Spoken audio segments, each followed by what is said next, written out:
Carolina fans what they're missing is one of the best backs in the SEC, if not the country. And, of course, Courtney Taylor. He has got to be able to make plays because of the fact that I think South Carolina is going to load up everything to stop Kenny Irons. Brandon Cox and Courtney Taylor need to make plays in the passing game. They've thrown fewer passes than any offense in the SEC so far. Haven't showed a lot, but that guy's defense, Will Muschamp, no touchdowns allowed in the 2 SEC games. Will Muschamp, back from being the defensive coordinator for the Miami Dolphins last year, in my opinion, is doing a great job and has the personnel to have one of the best defenses in the entire nation. He's doing a great job. It's good to see him back in the SEC.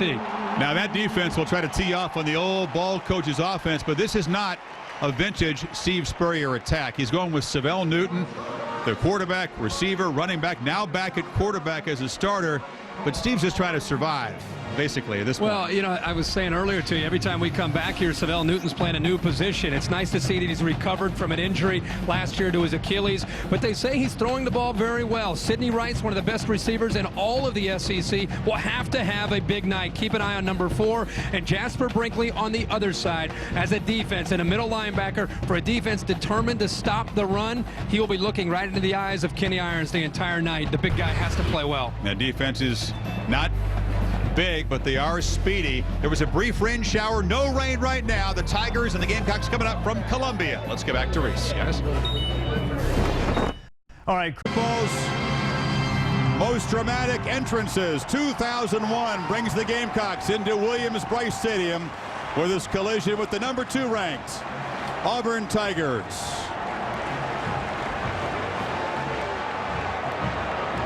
Previously on Thursday night, the stars have sparkled.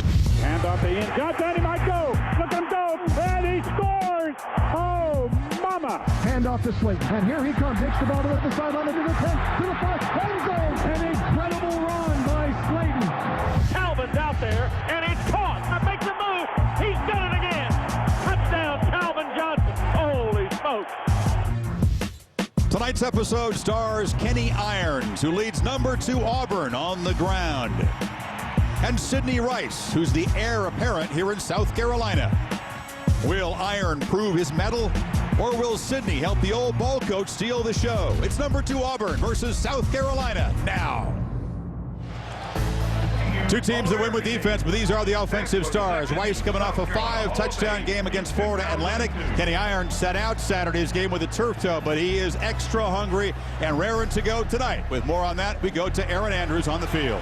Well, Chris, Kenny Irons has really downplayed his return to South Carolina. He said, yeah, it'll be weird to walk by the tunnel I used to run out of, but he thought last year's game was a much bigger deal. He admitted he let his emotions get the best of him. He said he's going to keep everything in check for tonight. Now, one guy who is really looking forward to Irons being back is USC's running back Corey Boyd. He, of course, is a little banged up, missed last week's game, but he said he was looking forward to this one. Why? Because he says South Carolina's running game needs to prove we didn't lose everything when Kenny Irons transferred to Auburn, Chris. There's been some nice little talking going on, but Tuberville's defense is very, very stout.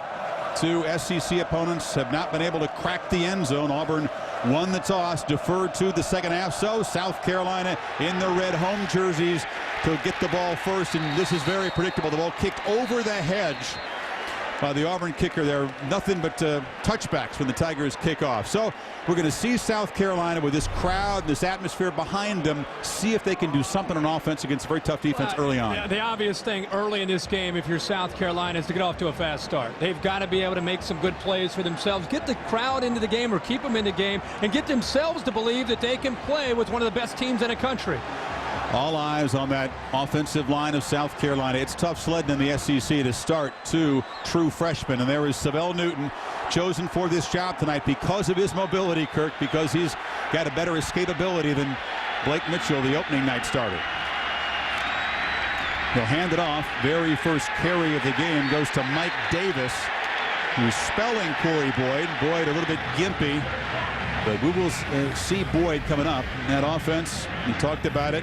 Eckerson and Garrett Anderson, both true freshmen in there. Coleman's the next walk-on. The line's going to have to play well to protect the quarterback, Savell Newton. The reason, and you heard on the pregame show with Lou Holtz talking about this, his athletic ability and mobility will be key tonight. So when things break down, he at least gives you a chance to make a play. But Savell can throw the football. And, of course, Chris, as you said, he's going to be looking for number 4, Sidney Rice.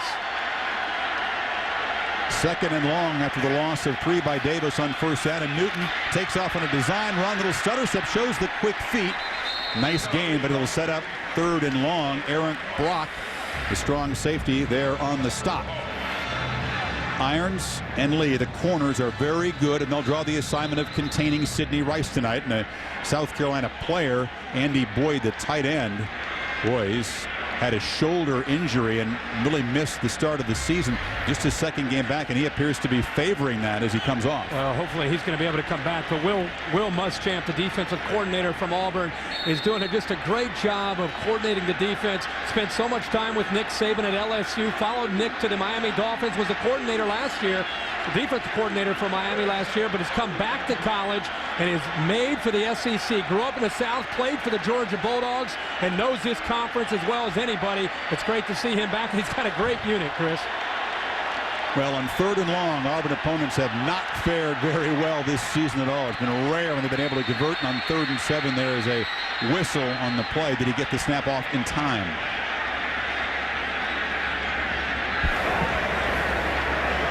Prior to the snap, delay of game, 13 to the offense. 5-yard penalty, 3rd down. And we did the opening game with Steve Spurrier in Starkville against Mississippi State, and that was a problem that night for then quarterback Blake Mitchell. Got to get the plays in and be ready to execute the ball plays. And they went from having a chance there and 3rd and 7, 3rd and 8 to now being pushed back to 3rd and 12 against a great defense. There's Mitchell, the junior. His hand is healthy. He could come on in relief tonight. If Spurrier has the quick trigger on 3rd and long now. Newton looks for a receiver, is pursued and brought down after a short gain at the 20-yard line. Marquise Gunn, the speedy defensive end there. Well, Will Muschamp's going to get fired. That's what I'm talking about. That's what I'm talking about. Yeah. When you rush 3 and you get pressure, that's great coverage downfield. But you're going to see from the backside, Gunn and the speed of the defensive end chasing down Newton and bringing him down to force the 4th down. Gunn, the 2-year starter, part of a very tough defensive line, and Ryan Suckup, who does the punting, place kicking, and kicking off for South Carolina, boots it to Robert Dunn, who calls a fair catch at his 31. So a 3 and out for that South Carolina offense, and now the first possession for the Auburn Tigers. We talked about Cox and Irons. Their offensive line is a veteran group. You got 4 seniors and a junior in there. They didn't do well against LSU, but Tuberville still has high hopes for this group. Well, all week, Al Borges and Tommy Tuberville have talked about opening things up tonight for Brandon Cox and giving him a chance. He's got plenty of ability. Can his receivers help him out? They come out in the empty set. Now they'll motion back to get Trey Smith in the backfield.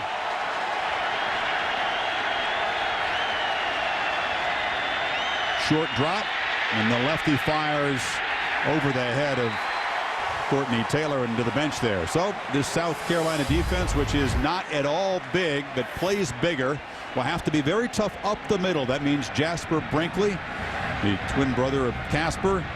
Banag is filling in there for Chris Hampton, who has an ankle, and Stoney Woodson. Well, this crowd has got to be a factor for South Carolina to make this game. Jasper Brinkley right in the middle of this defense has to be an emotional leader. They put a lot of pressure on Kenny Irons in the running game of Auburn. See what Borges has in mind on 2nd and 10.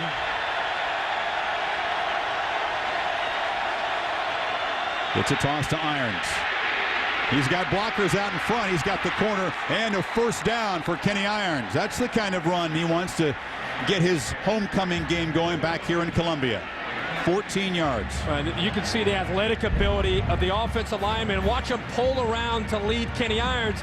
But one thing, right in the middle of the screen right there, 52 gets caught up in traffic, and that's Brinkley. That's the guy that we feel has to have the big game and being able to slow down Kenny Irons. But he's got to have better lateral movement, Chris, to be able to take on Kenny Irons. Irons bouncing off big Tim Duckworth, his guard out there.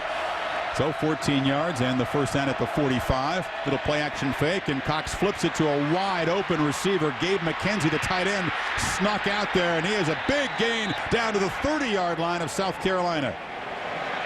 Gabe McKenzie, the freshman from Mobile. Al Borges early in this game putting on a clinic of how to call plays on the road in front of a hostile crowd. You have an aggressive defense flying one way. You have misdirection and play action going back the other way. Nice throw and a nice catch and a great call by Al Borges. All of a sudden the crowd's quieted, makes it a lot easier to execute for the Auburn offense. So Marvin Sapp, the second cousin of Warren Sapp, giving chase, but nowhere near McKenzie there. Get good wheels for a 253-pound tight end. Irons cuts it back. Great push up the middle, and that Auburn offensive line just manhandling the Gamecocks right now. 9 more yards. Well, it's really impressive.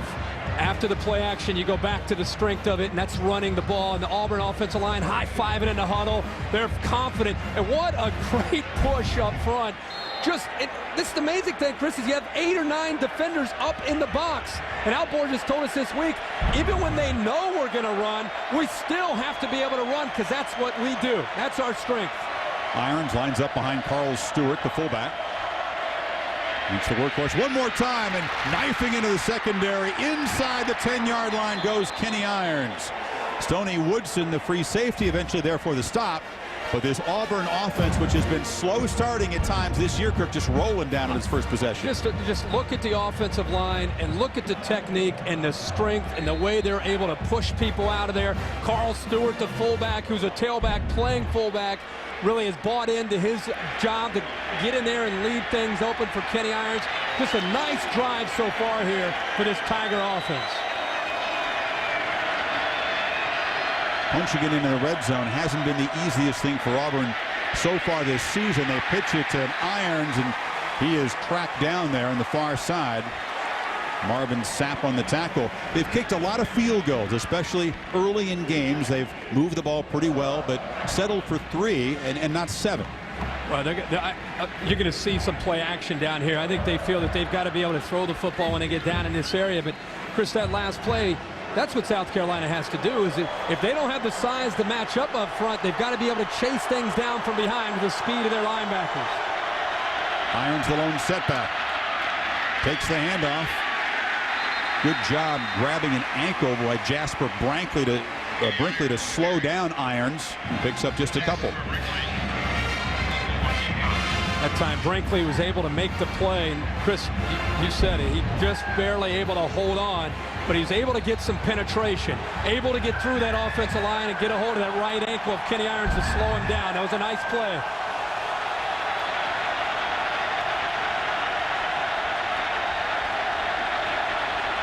Tigers shift around on 3rd and goal. Cox flips it over the middle, caught, and fighting toward the goal line is Rod Smith. He doesn't get there. The sophomore receiver from Snellville, Georgia, making the catch, but stopped about 1.5 yards short of the goal line. Tommy Tuberville, very confident coach, brings in a couple big linemen here. They're not going to kick it. They're going to go for it. Cox puts the ball in there, and I love the fight there by Rod Smith, the sophomore, trying to get the ball into the end zone, and now puts the ball inside the 1-yard line. Who wants it more here early in the game? A couple of tight ends, a big fullback, and of course, it's Irons in the I formation. Tommy Trott in motion. Irons gets it and fights to the end zone. No signal yet. Now a very late touchdown signal on the far side of the field. Jasper Brinkley shaking his head, but it's a touchdown for Auburn. Wow, late call, and Jasper Brinkley, who we talked about at the outset, has to play well. He meets him in midair, brings him down. Kenny Irons tries to stretch the ball across the goal line. Does he break the plane? Crowd here Yeah, booing. he actually did. He broke the plane when he came down. I'm just surprised to see the late call. I mean, that's one of those, you got to come in right away and make the call. Gamecock faithful thought they had made the stop down there on 4th down, and now you get a whistle. This will be an instant replay review, and that's a development that the home crowd here likes. Instant replay. We've such a huge impact the first month of the season, involved in so many high-profile games and plays, and this, of course. Here's the perfect angle. This will give you a great look right down the goal line. Watch the football. Watch the football to see if he breaks the plane, and it's the front line. It's the front line right here. If he breaks the plane, and he gets in. So all he has to do is get across that front line. But if he broke the plane in the air, why was the official so slow in signaling touchdown? We can't review that. But all we can do, okay. All we can do is review where it came down. And before his knee touched, he got the ball across. I don't know if he's trying to get around a couple of linemen or what, but I don't think it's that easy to see, but I don't think they'll reverse the call made on the field. If they called fourth down stop there. Here's a great angle. See the football. See the ball right there? Right there. Okay. And he didn't move that forward.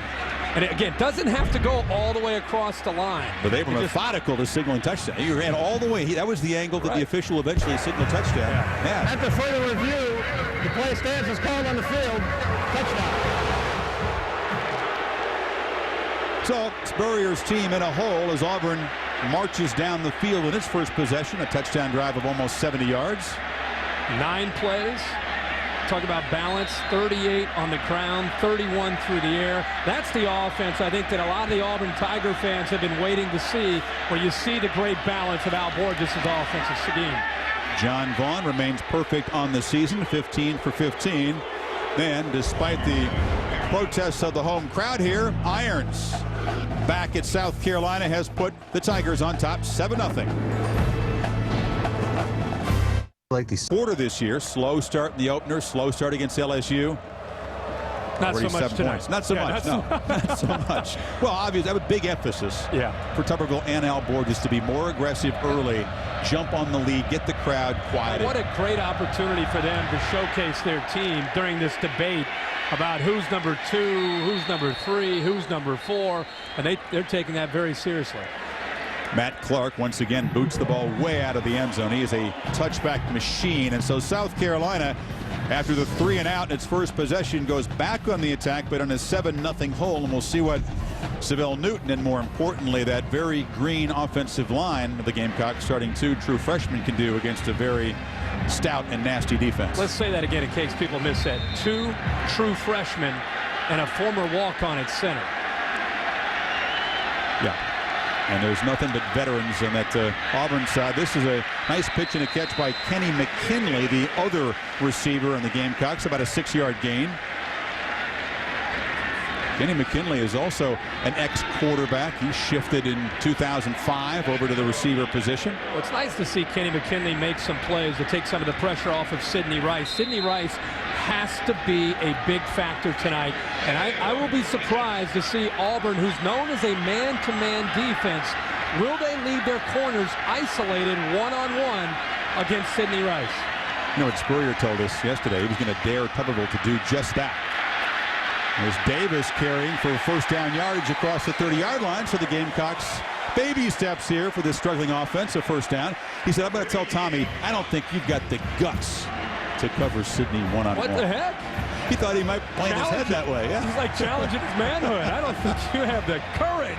And the funny thing is, you talk to Tommy Tuberville, he'll tell you that as a tandem, Chris, that Jonathan Wilhite on one side and David Irons on the other, there's David Irons, are the best tandem of corners that they've had at Auburn in a long time. And Patrick Lee, who actually gets the start because Wilhite's nicked up tonight, is also pretty good. So they've got 3 corners they consider kind of starters, and they can rotate in there. Once again, it's Davis who's been the ball carrier so far tonight. Corey Boyd, the question about his cutting ability, very gimpy.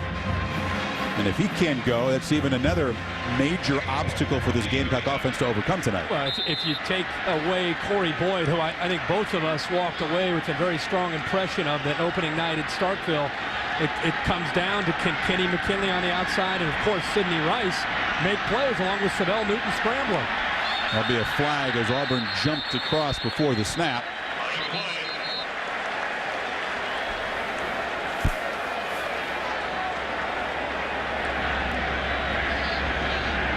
Tigers say they were induced to jump.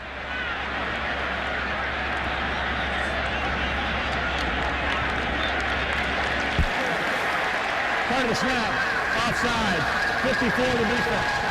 5-yard penalty. Second down. Quentin Groves moving across, but this is going to be something you're going to see a lot of tonight. Two of the best in the SEC. One at corner, David Irons on the right, of course, and Sidney Rice. They're going to challenge each other. That is David Irons as a corner. That's his game. He wants to challenge you verbally to kind of try to get you away from your game to see how you'll handle it. Sidney Rice, first team all-conference a year ago. How will he handle David Irons tonight? You'll see, top of your screen, number 4 versus number 4. In coverage. David, of course, Kenny's older brother, and he is by far the more talkative, outgoing one of the two. A typical corner personality. Well, he is a future first-round draft choice. I mean, he is a phenomenal corner, one of the best in the country. And you talk to scouts and you talk to his coaches, he's got that kind of ability, recovering from an ACL from 2 years ago. After the penalty, second and very short. They'll give it to Davis, who cuts left, finds a little hole, and squirts into Auburn territory at the 49. Aaron Savage on the tackle after a 10-yard gain. So this, a positive sign for the Gamecock offense, doing it on the ground. How about Auburn? How about South Carolina's offensive line? Old Thomas Coleman pulling around and getting into Will Herring's grill and trying to open things up a little bit for his running back, Mike Davis. And Davis on second and short powers it in there. It's Steve Spurrier on the ground right now. Talking about a defense that didn't allow LSU to run the football at all in that big home victory. Just 42 yards for the Tigers. Now they take a shot. Newton looking for Rice. It's well out of bounds. Irons on the coverage. Well, that's the matchup we all want to see. There's David Irons letting him know, not tonight, baby. Not tonight. David Irons is going to, this matchup, when it's left alone, one-on-one, you're going to see Steve Spurrier and Savell Newton say that we have confidence that we can make the play. But Savell Newton, one thing he does a good job of throwing to the taller Sidney Rice at 6'4" is he puts it up in the air. And Sidney Rice is known for his ability to leap and make a catch. Watch tonight, at some point, a ball go up in the air and Sidney Rice will make a catch. 5 receivers now for Newton to look at. Lobs it down the middle, and that is just a no-chance play. And the safety just waiting on that as he tried to squeeze it in there. So that's one of those decisions that Spurrier would just as soon Newton not make. That was not a decision. That was a predetermined decision by Savell Newton, and that's the signs of an inexperienced quarterback taking snaps. And that's what frustrates Steve Spurrier is he didn't even look into the defense. He predetermined where he wanted to go with the ball. And it was looking for a 4th-string tight end in Jared Cook, who was very well covered. So Newton dances around, fires across the middle. Nice throw and catch by Kenny McKinley, who has a first down at the Auburn 35 before Will Herring stops him. 14-yard gain. That time they found some open grass in the middle of that defense. And how about Savell Newton, known as a great receiver, throwing it in there, throwing it with a little bit of zip, and he had to put it in there with a little bit of zip to give McKinley a chance to make the catch and lower his shoulder to protect himself. Kenny McKinley early, Chris, making 2 big catches. And the Auburn defense, Will Muschamp off balance just a bit on this drive. Newton again, this is a design run. Shows the quicks, tries to bounce it outside, but a very sure tackle made by Patrick Lee, the other corner. And that's what you're not used to seeing with Steve Spurrier's offense. This is the added wrinkle now that they'll throw in there with Newton because of his athletic ability. Just to keep you honest, if you start to think too much about the old ball coach throwing it all over the place, he's going to get Savell Newton back in the shotgun, take the direct snap, and run the quarterback draw. And that time, productive play, and they're move forward here, trying to get into field goal range. Rarely over the years has a Spurrier quarterback been given the green light to take off and run wherever he wants to. Tonight, Newton has the green light. And there he goes again. Hops to his right and squirts across the 25-yard line. It's a first down for South Carolina. So, a very un-Spurrier-like offense as you take a look at what Savell Newton was able to do last year before getting injured against Vanderbilt. He lined up in this game all over the field as a receiver, as a quarterback, even as a tailback, and you can see his versatility. And what I'm seeing on this drive is a nice mix of plays by Steve Spurrier, and it's keeping the Auburn defense back on their heels. They were so aggressive on the first series. This time, a little bit mixed up with the variety of looks that they've been getting from the South Carolina offense. 10th play of the drive. Again, good protection and little miscommunication, and now some flags come out there as Rice was interfered with by Irons. Irons protesting, but he appeared to get a little jersey there. I think they both were pulling each other, Chris. When you see this, I want to see it's one of those that could go either way. Holding. Defense number 4. Watch. 10-yard penalty for the previous spot. Automatic first down. Will Muschamp, defense coordinator, said we believe in him one-on-one. Watch this downfield. A little bit of holding on both sides. Well, right there at the end, Irons, of course, got a hold of the jersey. But they're both. This is a battle. This is a battle back and forth. And that time, Sidney Rice gets the upper hand on David Irons. David, you can't really protest that call. Not at the end, though. He's saying yeah, but Sidney's doing a little holding himself, but that's all part of the game. Receiver's got a little more leeway to grab and hold than the DB does. Again, Mississippi State and LSU unable to find the end zone, and here's Carolina threading into the end zone. They throw it up for Rice. Jump ball. No signal yet. And now they're signaling that Will Herring has come down with an interception. Very few guys go up with Rice in a jump ball and win it, but Herring able to do it. Man, Chris, Will Herring. Will Herring is a linebacker. This is called doing your homework and knowing that they go to the fade when they get down into this situation. Will Herring is a former safety who has moved to linebacker, who is going to be lined up because of his great size in a position to make the play. At 6'3", matching up a former safety with Sidney Rice. They battled for it. It looked like it was pretty close to being a tie, but because Herring ripped it away from him, they gave him the interception. The second pick for the senior Will Herring. Auburn back in business at the 20. Saturday Night Football on ABC. Ohio State versus Iowa. Saturday at 8. Hi, I'm Tyler Florence, and welcome to my kitchen. Food is my passion. I've shown you how to make it on... Only the 5th takeaway for Auburn's defense, still haven't allowed a touchdown to an SEC opponent here. And now, second possession for Brandon Cox. And right back to Irons. That time, pretty good penetration and about a 2-yard gain.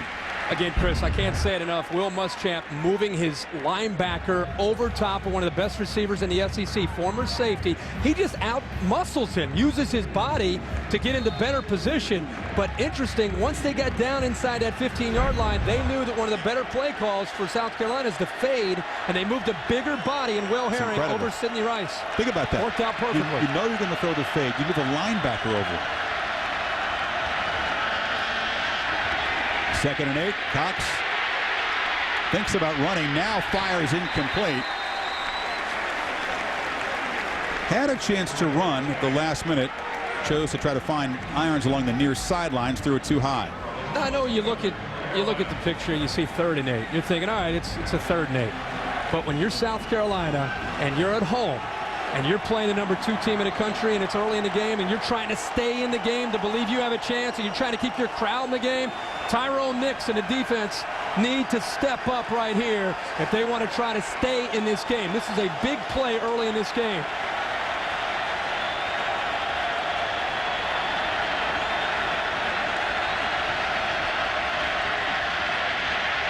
Cox has plenty of time and now is swarmed. That was a coverage sack. Finally, Casper Brinkley was there. Joel Reeves, the big nose tackle, but a good job by that Gamecock secondary. And a great job, Chris, from the defensive line, just not giving up on the play. Great coverage downfield, and that time they were able to get in there and make a play. Last year they struggled getting off of the field, and this time they were able to step up there and help this defense, help the offense get back out. It's been a big emphasis this year for South Carolina. Cody Bliss, an excellent punter, off to an All-American start, averaging almost 49 yards per punt for the Tigers. Every game he's averaged more than 47. There's a whistle. He was able to corral that high snap. But a flag.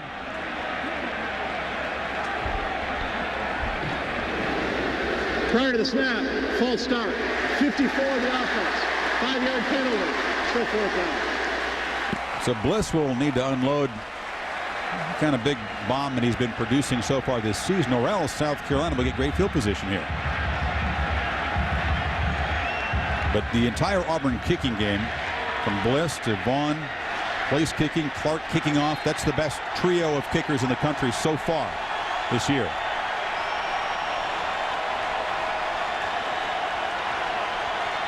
See what Bliss can do here. Just takes the one step and drives it. McKinley at his 43 has some room. And a flag flies in. Captain Munnerlyn, the cornerback playing on the special teams for the Gamecocks, appeared to be involved in an illegal block over there. It'll go against South Carolina. It's one of those blocks where you look at it, you think, why? Why even bother making the block? I see a lot of those on punt returns. The attempt at the block. Is it because of the film? You're going to get in trouble the next day? Coach, he's going to get in trouble now. Well, he's bigger trouble now. Turn, block in the back, 31 of the receiving team. 10-yard penalty for the spot of the foul.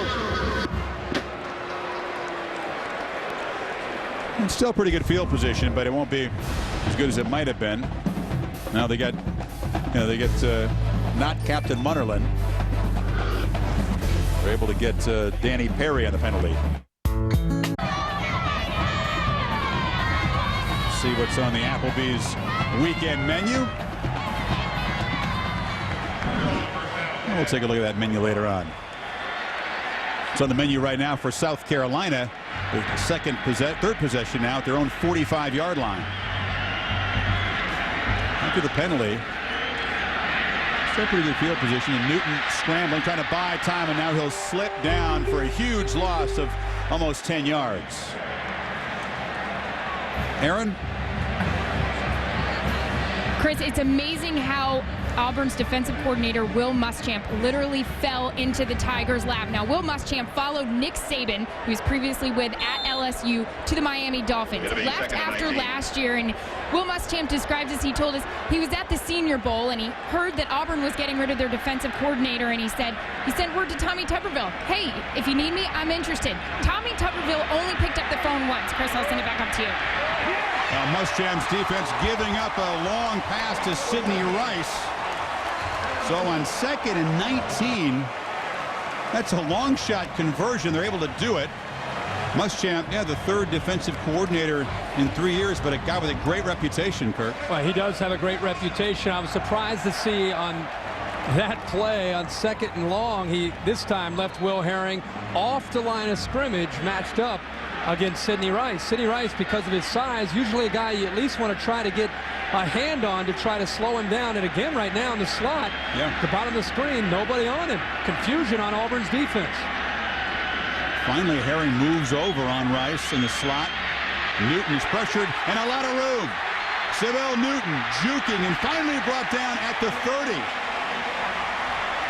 So this Auburn defensive Muschamp has been confused for much of this first quarter. 14 yards on that pickup. This is one of the things we talk about every week against a spread team and a team that's in a shotgun, is a quarterback with mobility. When you play man-to-man coverage underneath, you have receivers and defensive backs and linebackers running all over the field. And if you're a quarterback, it's like seeing Chris, it's like seeing the defensive structure completely open up, and you're able to run and get big yards. We've got 4 plays already of 11 or more yards, and finally Corey Boyd into the ball game, and he barrels ahead for another nice game. Herring there on the stop, but they really have Auburn off balance now. Well, Aaron talked to us. He had a chance to talk with Corey Boyd, and he said that he wanted to make the fans realize that if we don't miss Kenny Irons, we didn't know how much he could go tonight. He's going to test his ankle to see if he can hold up.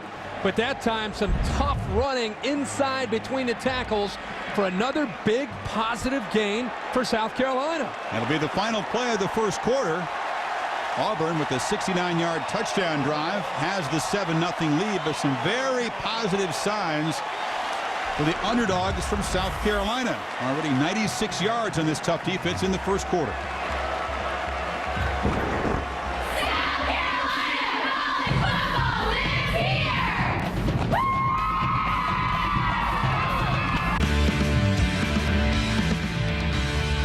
Looked like a pretty dominant start for Auburn.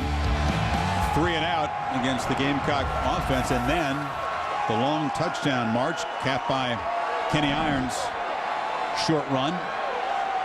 But South Carolina in its last 2 possessions, Kirk, has marched that into the red zone. The key here on first down from the 18-yard line, reach the end zone, cash it in. That's been a problem for this offense this year. One thing that is different now, this time into the red zone, Corey Boyd is in the backfield. They didn't have him last time inside the red zone. Rice at the top, and said it's Boyd. And that center of that Auburn defensive line, Cindric Marks, the defensive tackle, able to hold up Boyd, and then Merrill Johnson, the top tackler on the team, there for the stop. It's a team that when they get into the red zone, now they scored 10 out of the 14 possessions, but this is one of those games where you could say, hey, any points are important, but I think this is a possession after what happened the last time they were down in here. They've got to be able to try to punch it in, and Steve Spurrier wants a touchdown. Let's keep an eye again on Sidney Rice to see if they can get him the football. Again, 5 wide receivers for Newton on 2nd and 9. Takes a quick look and now takes off. Gets a nice block, and then he is hammered as David Irons came up and popped the quarterback. Little hesitation from Newton that time, and that gave Irons the time to close, and he's still happy about the hit. Well, he should be. Anytime a corner gets a chance to make a play, come off of coverage, and come up and stick a quarterback, he's always going to be excited. I like to see David Irons come up and make a play like that. It's not just tackling, huh? Yeah, not just a cover man. He'll come up and stick you. That's how you coach your young sons how to tackle, right? Oh, yeah. Square up, lower the shoulder. There's Rice in the slot, near side. Again, 5 receivers for Newton on 3rd and 6. Gets immediate pressure and gets dropped and fumbles. The football still rolling around. It's into the hands of a Tiger. Marquise Gunn now fumbles the football back, and South Carolina falls on it. Are you kidding me? Boyd ends up with the football after Gunn had rumbled down the field about 60 yards. Let's catch our breath here for a second.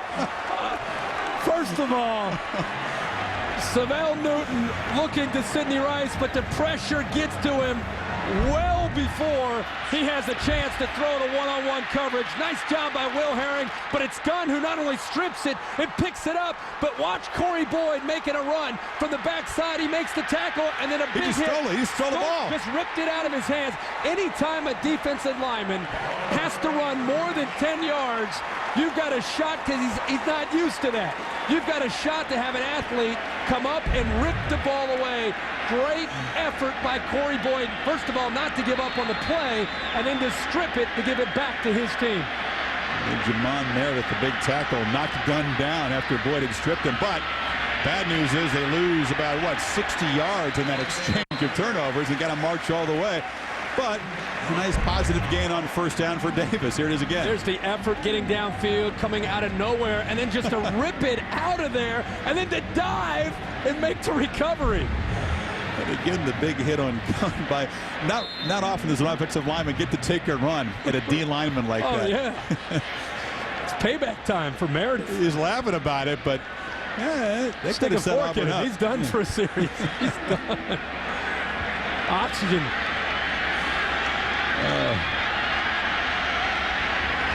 Second and short. They give it to Davis again. Shows the quicks across midfield. Another first down. And this is an Auburn defense that allows under 100 yards a game rushing, Kirk. And South Carolina not known for great rushing offense itself. This is a surprise. It's not only a surprise. We want to bring it back to what we said early in the game. You're talking about 2 true freshmen for South Carolina in their offensive line starting, and a former walk-on up front as well, and Thomas Coleman. So you have 3 offensive linemen just working their tail off just to survive in the SEC, let alone against this Auburn defensive front. They're holding their own. Newton still has the football, has some room, tries to get the corner, and a nice gain inside the 40. They've got 9 first downs already. They had 7 in the big loss last year at Auburn. Let's go to Reese Davis for a 30 and 30. All right, Chris, police classify the Terrell Owens case as an accidental overdose rather than an attempted suicide and closed their investigation. More on Terrell Owens at the half and also on SportsCenter. Baseball pennant races. James Loney, 9 RBI for the Dodgers in a 19-11 victory over the Rockies. That's a Dodgers record. Dodgers half game out in the West, game and a half up in the Cards. SportsCenter after the game, news all the time. Okay, Reese, there's concern for the Tigers along the near sideline, which is the Gamecocks sideline. I believe that David Irons is the player who's down. He was getting blocked there near the end of the play by Mo Brown and fell forward. His own defender landed right on top of him. Eric Brock, the safety, all his momentum and weight came right down on top of David Irons.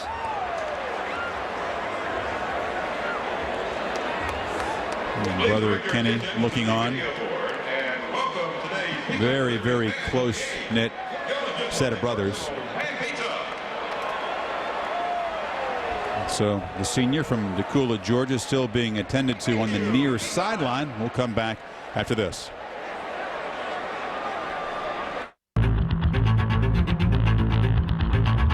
Sidelines, Gerard Powers has come in, the freshman, to replace him. So it's Powers and Patrick Lee.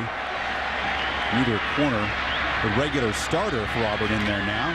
On second and very short, it's Mike Davis bowling ahead for a first down at about the 38. Right before we hit the end of the quarter, Chris, we were talking about that offensive line and how vulnerable they appeared on paper coming into this game against Auburn's front.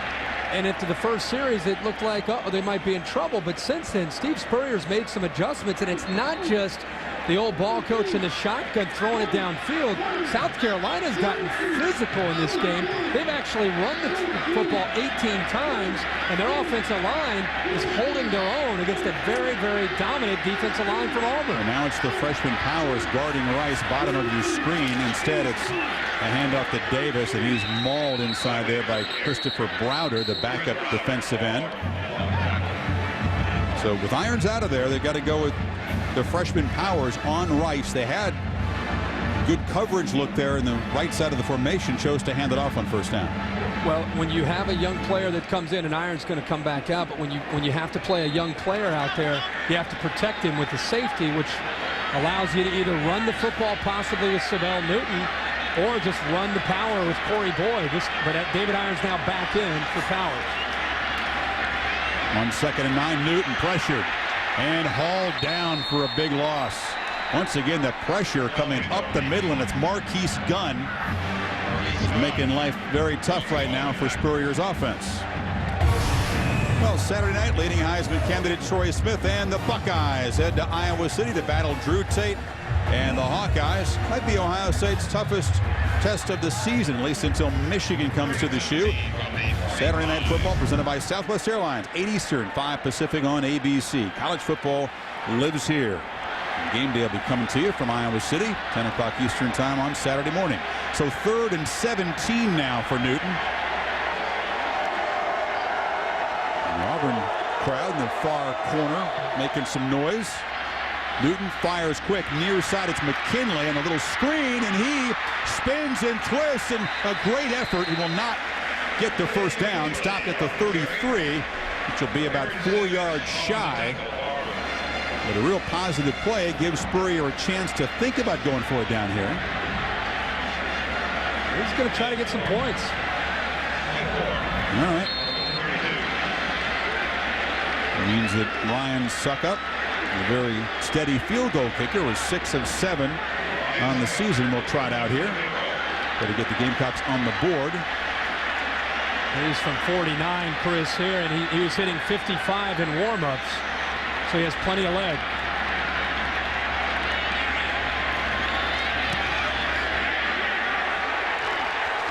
He was very solid in the opener against Mississippi State, and he knocks that one right through. So South Carolina surprisingly productive in the first half of this game on offense, but because of the interception in the end zone, the double turnover, and now that field goal, only 3 points to show for it. This is what Auburn's defense does. Yeah, Auburn's defense has stepped up, and even though they've given up some yards, they've not given up the points. But South Carolina's defense, we're going to see how they step up. Remember, the first series that Auburn had the football, they were able to make some things happen and move down the field relatively easy because of Kenny Irons and because of that big offensive line. They got strong up front. Kenny Irons, I think, here took the pressure off of his offense playing on the road. And it was a little bit of a mixed bag, running, some throwing, but for the most part, it was Kenny Irons. And then he here finished the drive off on 3rd and goal. He put it in, or 4th and goal. He put it into the end zone for the touchdown and came over to give the offensive lineman some love. It looked like it was going to be in cruise control, but since then, South Carolina's made some adjustments. So we'll see here this time if Kenny Irons can get back on track. Crowd's back into it here. I think most of these folks expected to see South Carolina march up and down the field in this Auburn defense, but again, they haven't been able to really cash it in yet. They got 111 total yards. Auburn, after that long touchdown drive, has lost 3 yards in all the rest of their plays, and Suckup boots it into the end zone. Brad Lester will take a knee. Tigers back on offense at their 20, but first we'll check in with Reese Davis in the studio. Chris, the nation's longest winning streak belongs to TCU, and the Horned Frogs, having won 13 straight, in trouble at home, down by 2 touchdowns to Brigham Young. Just over 10 minutes to go.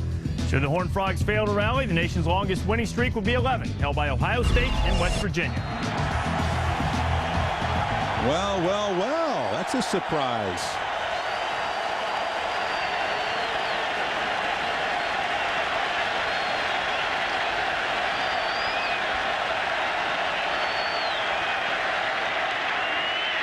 It's Irons, and good pursuit.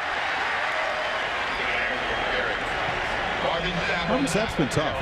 Rodney Paul had kind of displaced him as a starter. Marvin Sapp, the sophomore from Jacksonville, again the second cousin to Warren, but he's been back in the lineup tonight as a starter and very active.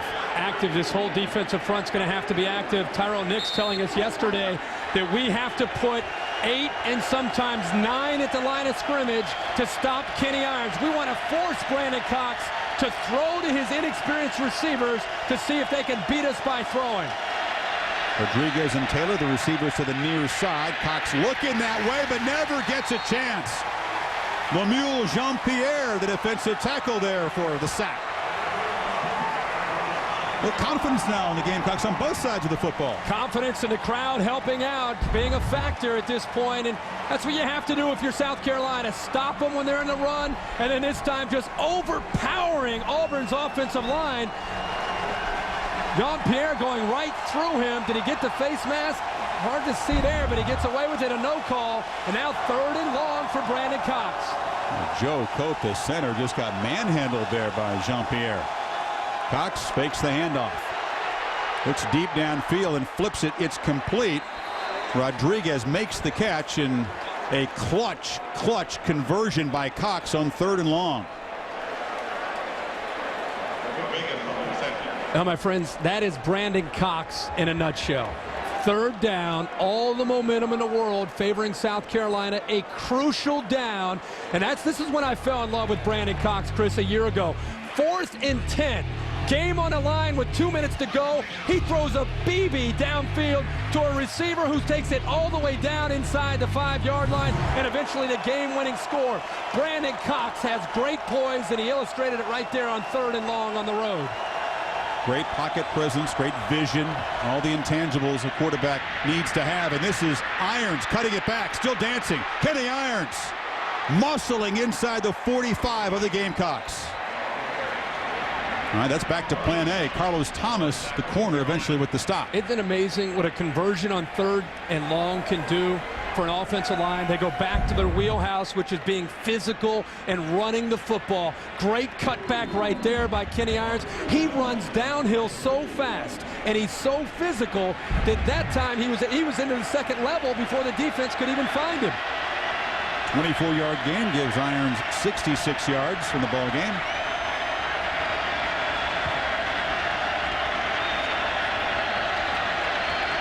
5 on the play clock as Cox tosses it back to Irons. Another power run. He is headed downhill in a hurry, isn't he? 6 more yards before the fine corner. Fred Bennett was there on the stop. He's going to run through the tackles of most of these Gamecock DBs unless they get a second guy there.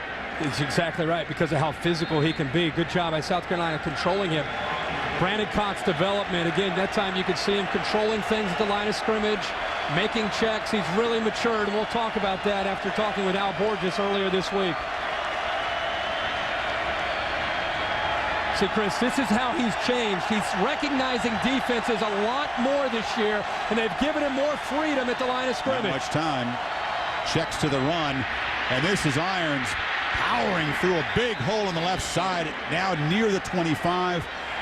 Nice block by Carl Stewart, the fullback. 12 more for Irons. Yeah, a lot of times the quarterback checks and you're waiting for him to throw the bomb downfield. That is something that he saw in the defensive front, and he's been prepped on it by Al Borges. He saw it and made the check. Al Borges said last year he was about a 4 or 5. This year about a 7 or 8 as far as awareness and making checks. He also said something interesting for a quarterback. He said there are must audibles where you get out of the bad plays and advantage audibles where an experienced quarterback sees something and he attacks it. We've seen that already twice on this drive by Brandon Cox. 7.5 yards per carry for Irons. Now they hand off to the fullback, and Stewart rumbles down inside the 10. And Stoney Woodson there never actually does bring him down, but change of pace to give it to the big 225-pound fullback. Well, the 225-pound fullback, Carl Stewart, is actually a tailback who is bought into being a fullback. When we were going down the list of players with Al Borges and we got to Carl Stewart, he's the one with all these stars on his team. Carl Stewart was the guy that Al Borges got excited about.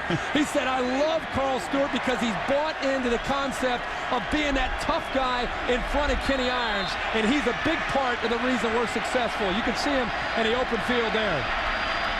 This is Irons. Good pursuit from the backside. It's Jasper Brinkley, the middle linebacker, running him down. Yeah, Stewart, a guy who graduated in 3.5 years. Good student as well. Outstanding student, and it helps him on the football field. I love the depth of these big linemen from Auburn, and they turned the corner, showing some speed. But Jasper Brinkley, who has to play well, came behind them and was able to bring down the ball carrier. This is, again, another position for South Carolina's defense where somebody has to step up and make a play inside this red zone. Play action. Cox flips it short. It's caught by Tommy Trott, and the tight end just trots into the end zone for an Auburn touchdown. That's a vintage West Coast offense play, a little bootleg 9-yard touchdown. Oh my goodness, do we love Al Borges' offense. When he's clicking like this, it's the backside tight end who's going to come out, and it's going to be nice play action. You're running the ball, the defense is locked into Kenny Irons. What a time to call the play action boot to hit the tight end on the backside, Tommy Trott. Great job. This is more like Auburn and Al Borges. The way they mixed it up there was very nice. 9 plays, 80 yards, and a touchdown for the Tigers. Vaughn knocks it straight through. So the Tigers retake momentum. Again, the Gamecocks have been productive on offense, but only 3 points to show for it. And Auburn has cashed in both of its long drives with touchdowns. The tight end on the receiving end of this short one from Cox.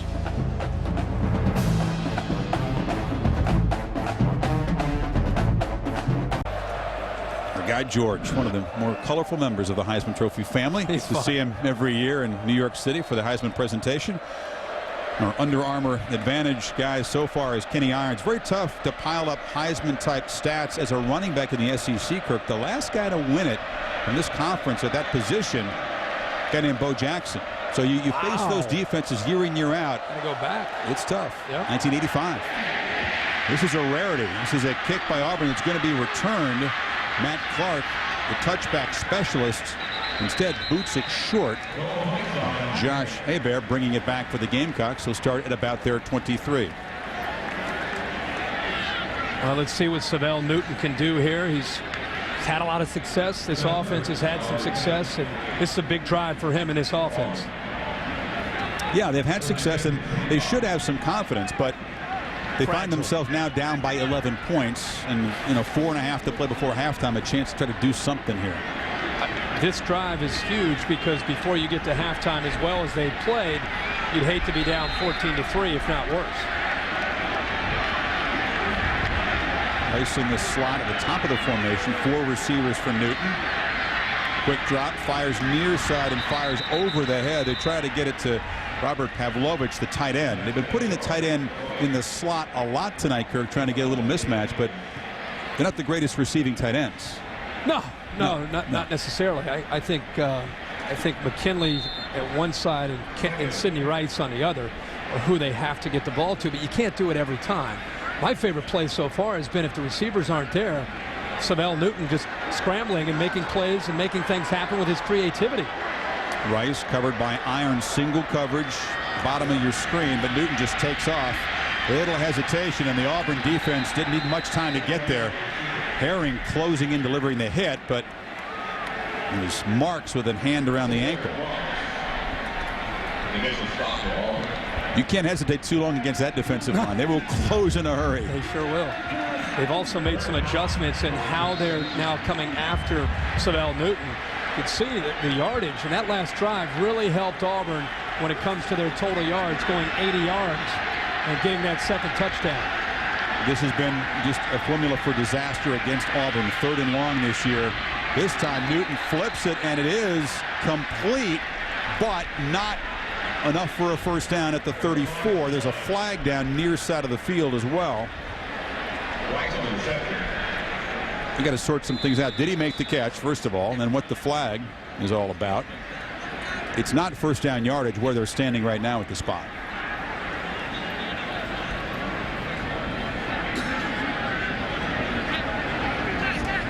All right, fellas, sort it out. I like to see them at least come together and try to make a decision. The call is going to be offsides on Auburn. Steve Spurrier motioning to his team, get to the line, let's go, let's go, let's go, let's go, let's run a play. Well, he wants to see, first of all, if they got the first down, that the offside penalty would not give them a first down. It would still be 3rd down. Yeah. Now they want to run a play before they can review whether it's a catch, see? But not only that, I don't know if he necessarily wants the catch. Just take the 5 yards and the extra down. Well, it depends on the spot. Right. There's still some stuff to sort out here. Yeah.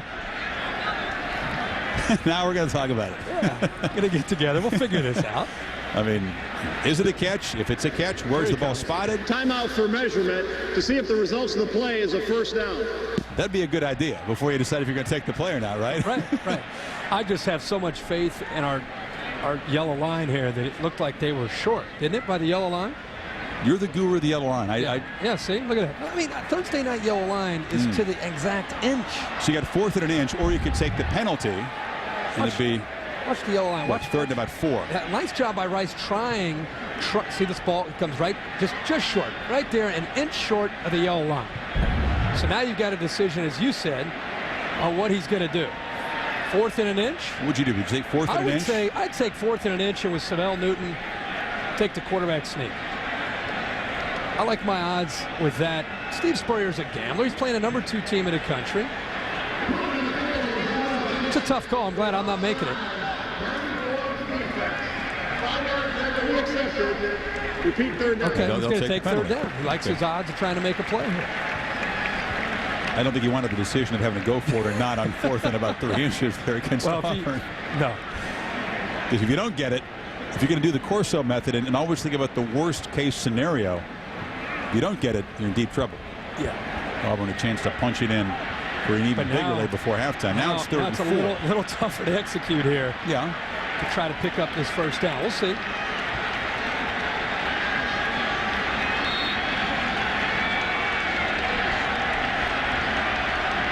In 4 receivers and the tight end Jared Cook in the slot. Newton fires over the middle, and a nice catch in stride by Kenny McKinley. So the decision by Spurrier pays off. Nice route, nice throw, and a first down at the Auburn 41. The more I'm watching Savell Newton, the more I'm really enjoying what he has to offer for this offense. He is not just back there scrambling. This is man-to-man coverage, and McKinley is able to pull away from the defender and make a big play. Great call, but nice job by Savell Newton sitting in there patiently, waiting for the play to develop and then throwing it downfield.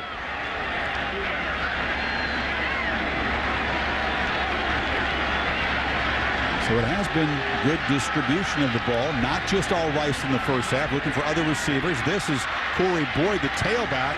Herring and Irons combining on the stop after a short gain.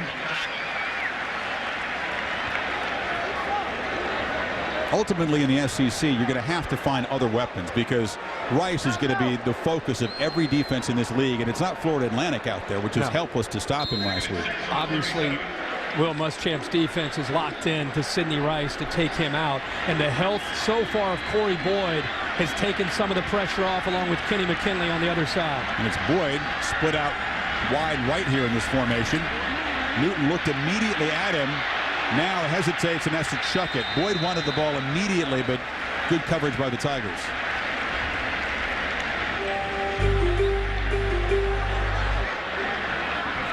Will Muschamp is not moving David Irons with Sidney Rice, his best cover man, but they have had matchups. They have had a chance to face one another, and David Irons from Auburn wants a piece of Sidney Rice. David Irons as a corner is going to be one of the first corners selected, and of course Sidney Rice as a sophomore does a great job. He was an all-conference receiver a year ago, so they have faced one another, but at the same time they have not moved David Irons all by himself to face Sidney Rice, unless it's third down like right here. And the scouting report on him is he can be a little aggressive on his breaks and get beat deep if he bites on the double move. It's Newton. Nice throw. Once again, it's McKinley, and an excellent job. They're picking on Zach Gilbert, the backup free safety over there 2 times in a row. It's McKinley able to get open against Gilbert. Gilbert is just not able to stay with the quickness of McKinley, and this is vintage Steve Spurrier. Throw the post corner out to a spot and right to the outside shoulder where your receiver can make a play. And the quickness right now, McKinley getting the best of Gilbert. And the fact that that Auburn secondary is a little bit shorthanded with Wilhite not starting.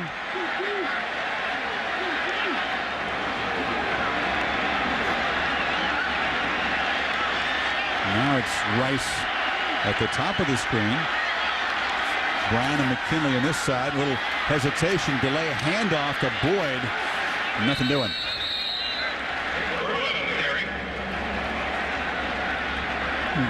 Zone option look there. You know, the knock on Steve Spurrier over the years is if you force him to be patient, you've got it, because he'll implode. He gets so excited to get the ball down the field that he can't take it. Contrary to that perception, we've seen him tonight have a number of drives where he has shown great patience, willing to move the ball down the field, and it's going to take them to show they have the ability to punch it in the red zone.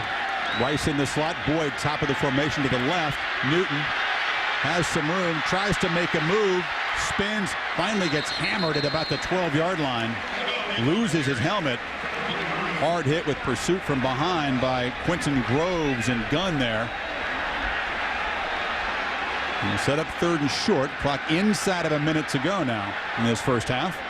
Great coverage downfield, and see what the timeout. Yeah, think this one over. They had good coverage downfield. Groves was there to make the play, but how about Gunn coming from behind? Get down. Now once again in the red zone, but can the guys in red punch it in? We'll find out. Savell Newton, his ability here either to find the open receiver or use his feet and try to pick up a first down is what it's going to come down to.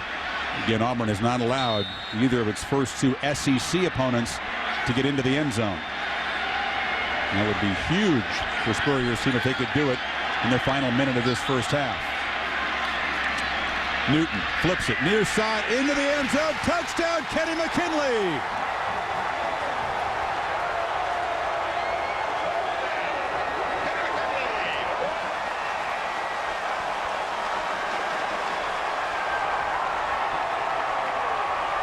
They do strike and find the end zone.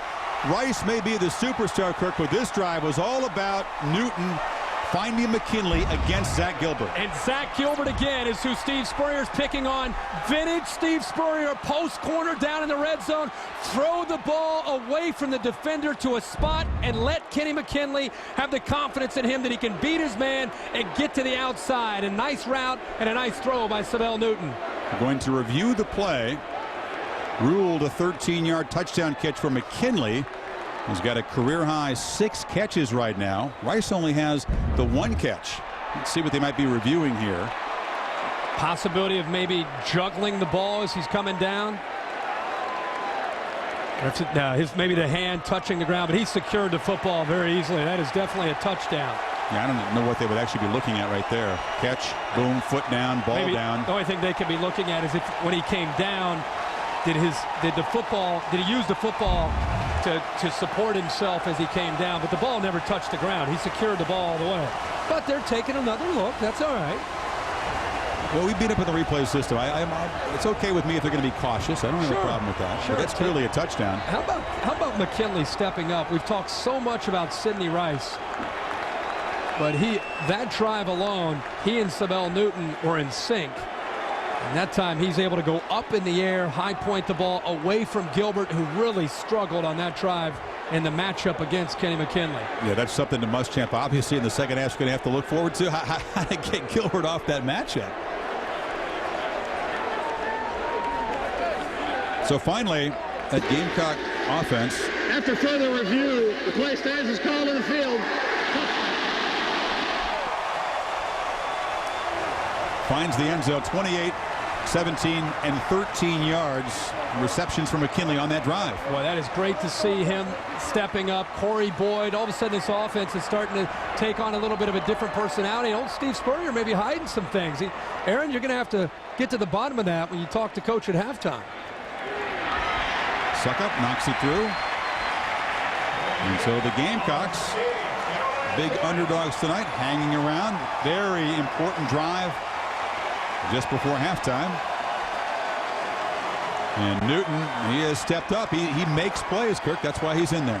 He has been fun to watch here in this first half. Has all the pressure of the world running Steve Spurrier's offense. It's a young man that played receiver most of his career. He's had some time at quarterback, of course, when Lou Holtz was here, but for the most part a receiver. And I want everybody to realize, sure, he can scramble. He can get away from trouble. But on that drive, to put 6 on the board, he showed the ability to make the great throw to give his receiver a chance to make plays, and he did it all the way down the field. Against Savell Newton, he's got 10 receptions this year. He was a receiver to start the season, although he threw a touchdown pass in the Gamecocks opener at Mississippi State, kind of a double pass. That was their only touchdown pass in the first 3 games. And then last week, as the starting quarterback, he tosses for 5 touchdowns, all to Rice against Florida Atlantic. But we thought coming against an Auburn defense tonight a much bigger challenge, and he has answered it so far. His mobility is obvious why he's had the chance to get in there, because you have the offensive line with some weaknesses because of the youth, the true freshmen, 2 of them starting, and his mobility helps. But when they give him time, Savell Newton stands in that pocket like a seasoned veteran, steps forward and makes some nice throws. So Suckup to boot it away. Well into the end zone, and Brad Lester will just let it go. And we would imagine that Tuberville and Al Borges would elect to just kind of run the clock out. Go to intermission with a 4-point lead and talk about how to adapt to Spurrier's offense. Let's go to Reese and the gang, find out what's coming up at halftime. All right, Chris, in a matter of seconds on the Pontiac Performance halftime report, we'll have the latest on Terrell Owens. You'll hear a snippet of the 911 call, also the latest on the pennant races, and also look ahead to the college football weekend. Mark and Lou will take their picks. See you in a few seconds. All right, Reese, inside of 30 seconds now. And the delayed handoff goes to Irons, follows blockers and gains about 5 in what could be the last play of the first half. So South Carolina outgaining Tuberville's second-ranked Tigers here in the first half. Really outplaying them. You cannot understand the value, not only scoring to get closer, but the momentum now, the crowd as they go to halftime. Even though Auburn has the lead, this place is alive and now excited about the second half. Gamecocks have the football for 19 minutes, and Aaron Andrews is with Coach Spurrier. Well, Coach, what was the difference that time in the red zone for your offense? Well, we hit a pass. Yeah, we've had some chances, but fortunately we're back in the game, and we got to stop them from running the ball. If we can do that, we'll have a chance. Everyone thought it was going to be the Newton-Rice combo tonight. What is working for Newton and McKinley? Savell's thrown some beautiful passes to Kenny McKinley, and he's ran some great individual routes. Hopefully it'll keep up. We hit some big third downs. Thanks, Coach. All right. Chris. His concern always is the defense. Auburn did have 96 yards rushing, and they lead by 4 at the break. Our Pontiac Performance Halftime Report. Let's go to Reese and the gang in the studio. 14-10 Tigers. A very different. There is some buzz and some belief in the air. The home field underdogs within 4 points. Auburn has led throughout, but that touchdown pass you saw from Newton to McKinley with 46 seconds to go in the first half. Finally, the Gamecocks cashing in the red zone within 4. Well, and that's what it's taken for South Carolina to get back in his football game is Savell Newton making plays. It's interesting. We thought coming in his athleticism would be a big factor with his young offensive line against such a great defensive front from Auburn, and it was. I mean, if you look at his yardage, he doesn't have great yards, but he has valuable yards. But the thing that I've seen with the Home Depot coaching adjustment is the way he's been able to throw the football when given time, and he has to be excited as we start this second half. And on the other side for Auburn, it's the poise and maturity of their quarterback, Brandon Cox, making checks, getting his offense in the right position, and of course, putting the ball into the arms of Kenny Irons, one of the best in the country, who had a very productive first half. But I love to see Brandon Cox in a position to help his team by using his mind and his poise. And Chris, to start the second half, Auburn gets the football, and with this crowd back in the game, Brandon Cox needs to take control for the Auburn Tigers. Auburn ran only 22 plays in the first half, 2 very long, good-looking touchdown drives, but it was the Gamecocks dominating the time of possession. And the kickoff is dropped by Lester, who now finds a crease. A flag is down. It's going to be against Auburn, and the Tigers will start with very poor field position here to begin the second half. Give me a holding call, big time. Turn, holding, 9 of the receiving team. Penalties happen, Lester says goal from the end of the run. First down.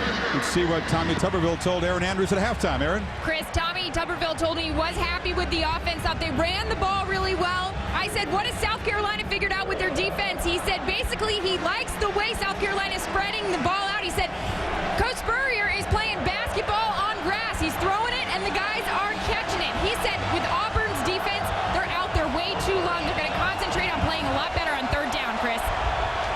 You got some mashup issues to solve in that Auburn defense, but it's the Tigers with the football. The penalty pushing him back to the 7-yard line, and here comes the noise. They stretch it, and Irons kind of stumbles forward for no gain.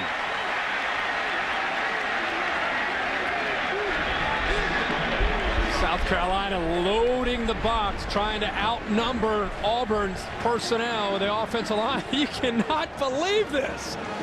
Ball control, you would never think at halftime that Steve Spurrier would have this big an advantage over Auburn, but he has shown tremendous patience in the first half. We'll see if it continues. Gamecocks had that interception in the end zone when Newton was looking for Rice, and Harry made the pick. And they might have the lead here. Cox floats back into his end zone and dumps it off to the fullback. And it's Trey Smith.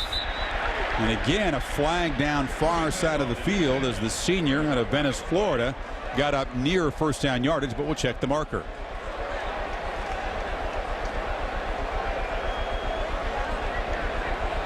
It'll be offside.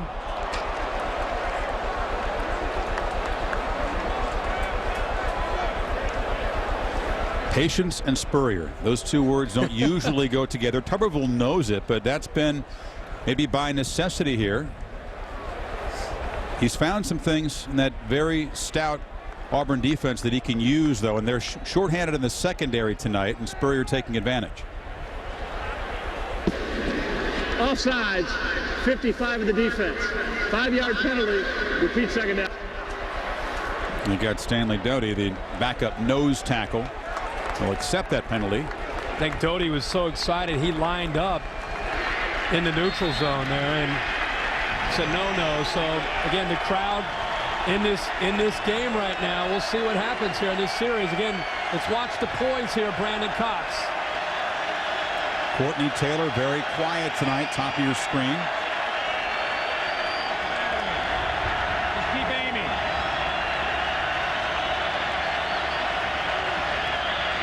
Irons again. Waits, finds a hole and skips through it up near the first down marker at the 22. Good patience from the senior. great term there with the skip, Chris, because to be going downhill as fast as he was and to be able to stop with not only the vision, but the burst, the cut. He's going full speed, and he just skips over behind that offensive lineman to be able to get across the line or at least have a chance here at a first down. But that's the thing that I think separates him is how physical and how quick he is, and then how he can just hop, skip behind a big lineman and still get upfield.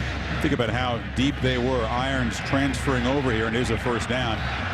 Sitting behind Ronnie Brown and Cadillac Williams biding his time, waiting his turn. But those three guys all on the campus at one time for Tuberville. And I asked Al Borges, I said, can we put Kenny Irons in that category with Ronnie Brown and Cadillac Williams? Because you're talking about special players.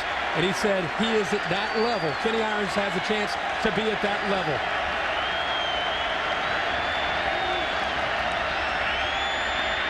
Cox, play action fake. Oh, and he had a man wide open over the middle. Rod Smith couldn't corral it. We talked about, Aaron, what an important night this is for Irons, and he's delivering so far. He certainly is. And Kirk, you're mentioning how he's battling his way through. Remember, Will Muschamp, defensive coordinator for Auburn, telling us on our conference call, his defense hates going up against Kenny Irons in practices. They'll look over at Coach Muschamp and say, are you serious? I mean, because they know how many guys it takes to put Kenny Irons down on the ground. That's his own defensive coordinator telling us that my own guys don't want to tackle him in scrimmages. You like the Kenny flex there? Yeah, we got that first down. He's got it again. This time, excellent penetration. Jordan Lindsay, the backup defensive end, able to grab Irons around the legs. So South Carolina, in an effort, Kirk, not to get worn down on defense, as all of Auburn's opponents have done so far this year, really rotating in the D-line a lot. Good point, and that's something that you see a lot in the SEC, and you see it a lot with the premier programs that are able to afford putting different players in. You have to have depth to be able to match up with the better teams in the country, and South Carolina taking that risk with some of their backups. Big third down. Gamecocks jumping around on 3rd and 11. Plenty of time for Cox. Delivers over the middle in traffic, caught, and very near first down yardage is Lee Guess, the high school teammate of Cox. He was bobbling the football. He's right near that yellow line. Guess, the senior out of Trussville, Alabama. They've been best buddies and teammates since they were about the 7th grade. Cox and Guess waiting behind a lot of good wide receivers in his career and finally getting a chance as a senior to make the catch. Well, the ball comes out after he was down and across the first down line. He kind of squished on it to hold the ball. Right. Leaned down on it to secure it. But you know what? I don't blame Brandon Cox. You get down to 3rd down, you go back to a guy you've been hanging out with since 7th grade. Makes sense to me. Guess, by the way, graduated in 3 years and will get his master's degree in business, his MBA in 5 years at Auburn this spring. That's fast MBA, 5 years, my friend. He's a pretty fast running back, although he is horse-collared at the 30. Let's see if Kenny Irons can continue the trend here, Kirk. They've been so much better running the football in the second half. You know, their yards per carry double after halftime as a team, and especially for Irons as the offensive line begins to wear down the defense. It's been the pattern. We'll see if the Gamecocks, an undersized defense, can hang in there in the second half. Be much more of a challenge in this game and, of course, in the LSU game than some of the other opponents that they've played. That's Trey Smith going in motion to the top of your screen. Cox looking that direction, fires, caught, and stopped after about a 9-yard gain is Smith, the senior from Florida. Let's go back to Reese Davis in the studio. Reese, what do you have? Well, Chris, every week we honor the singular All-America Player of the Week. This week, Brady Quinn with that great comeback for Notre Dame against Michigan State. 5 touchdown passes, 319 yards. And every week, you can vote. Text VOTE to 87654 on your singular wireless phone. You could win a trip to the national championship game. All right, Brady getting it done for the final 8 minutes of the game, I guess, against the Spartans. You certainly had the best 8 minutes of football last weekend. Yeah, about the entire 60. Michigan State had the worst 8 minutes of football. See if Smith was able to pick up first down yardage, and the catch just short. You know, it's really been Courtney Taylor, when they've gone to the air in the first 4 ball games, it's been number 86, the senior, on the receiving end of most of the passes, but tonight they've really spread it around. Well, I think for Auburn to be able to make a run through the SEC and go on to win the SEC, somebody besides Courtney Taylor will have to be able to make some big plays, and tonight he is not involved at all. He doesn't have a catch. You won't get a catch here as Cox just tries to plow straight ahead on 3rd and short. Looks like they've spotted it for a first down. Starting this drive so far back inside their own 10-yard line at the 7-yard line. Just being able, after the way the first half ended and going now and looking at the way the second half started, being pinned back at your own 7, picking up a couple first downs. Very important to creating some tempo for Brandon Cox. And he looked a little bit, yeah, looked like he's had some injuries that he's had to battle through. That left ankle that he bothered him against LSU. Only thrown 6 for 9 tonight, so he's very.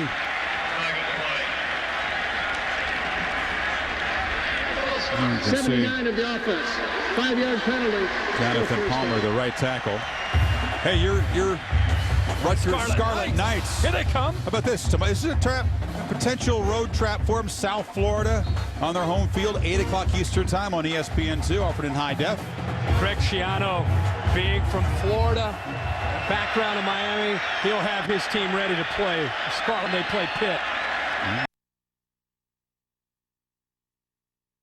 Later this season, play action fake. Cox wide open down the middle, connects with Rod Smith, and he's inside the 40. So the sophomore from Snellville, Georgia, not the fastest guy out there, but a very good route runner, good hands, hauls it in for 31 yards. Tony Woodson on the stop. Just broken coverage here. 1st and 15.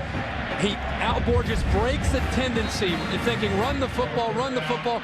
South Carolina's thinking run the football. Confusion in the middle of the defense. Chris Hampton, one of the safeties, and Stoney Woodson, the other, leaving that time a wide open Rod Smith right down the middle of the field. And right back to Irons. Then trying that left side, tripped up. Jasper Brinkley there to clean it up. Looked like he might have had some daylight there.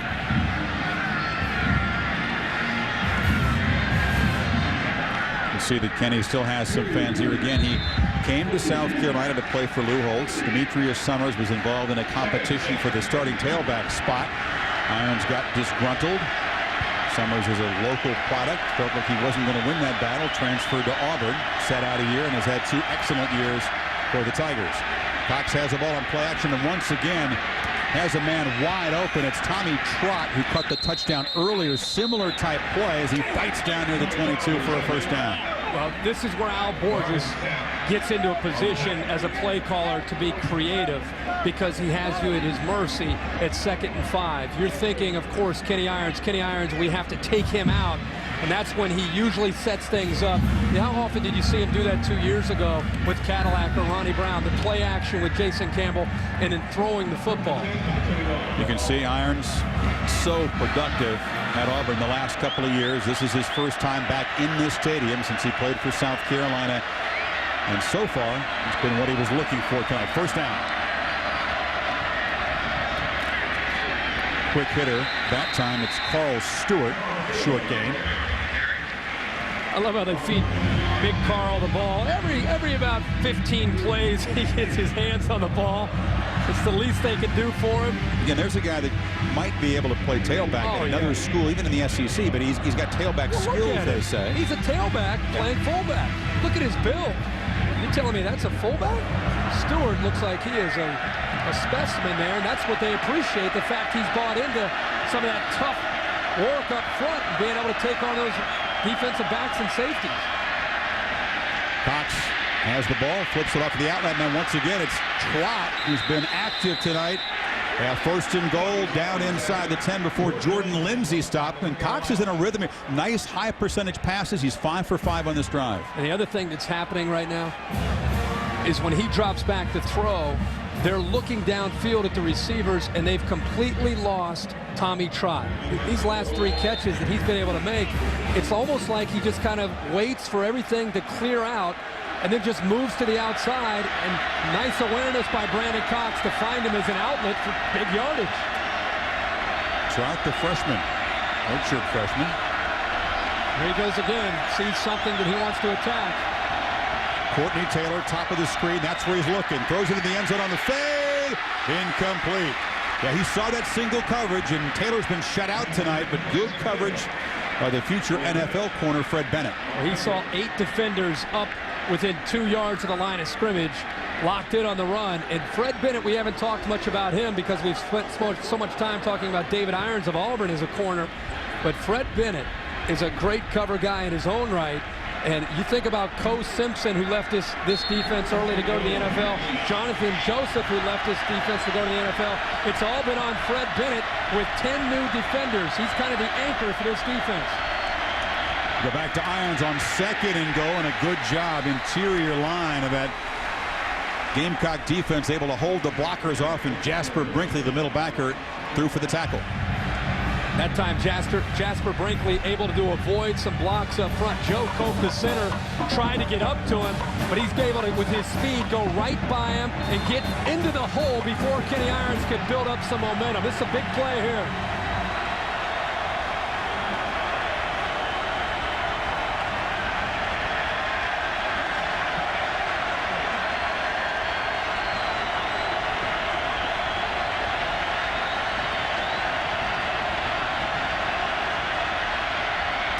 Cox in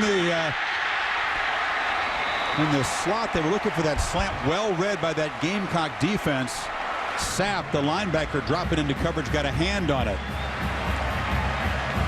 Sapp may have saved a touchdown there off of play action, jumped into the line of scrimmage respecting Kenny Irons, but his awareness get back and to get into throwing lane between Brandon Cox and his receiver. He got a hand up and deflected the ball away. That was a big stop for the South Carolina defense.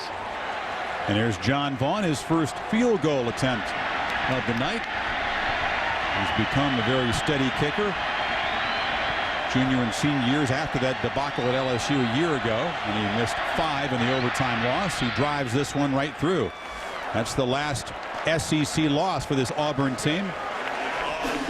Since then, they've won 19 out of 20, and the lead back to 7 midway third quarter. Gamecocks to get the ball back when you come back. Appreciate that. Fans are in good voice right now. South Carolina to receive the ball after that marathon march by Auburn to begin this second half. 85 yards in 17 plays, and they chew up more than 8.5 minutes of the quarter before Vaughn. And now the little pooch kick, and there's nobody over there for South Carolina. Auburn has recovered. Oh, the Mississippi gambler Tommy Tuberville got him.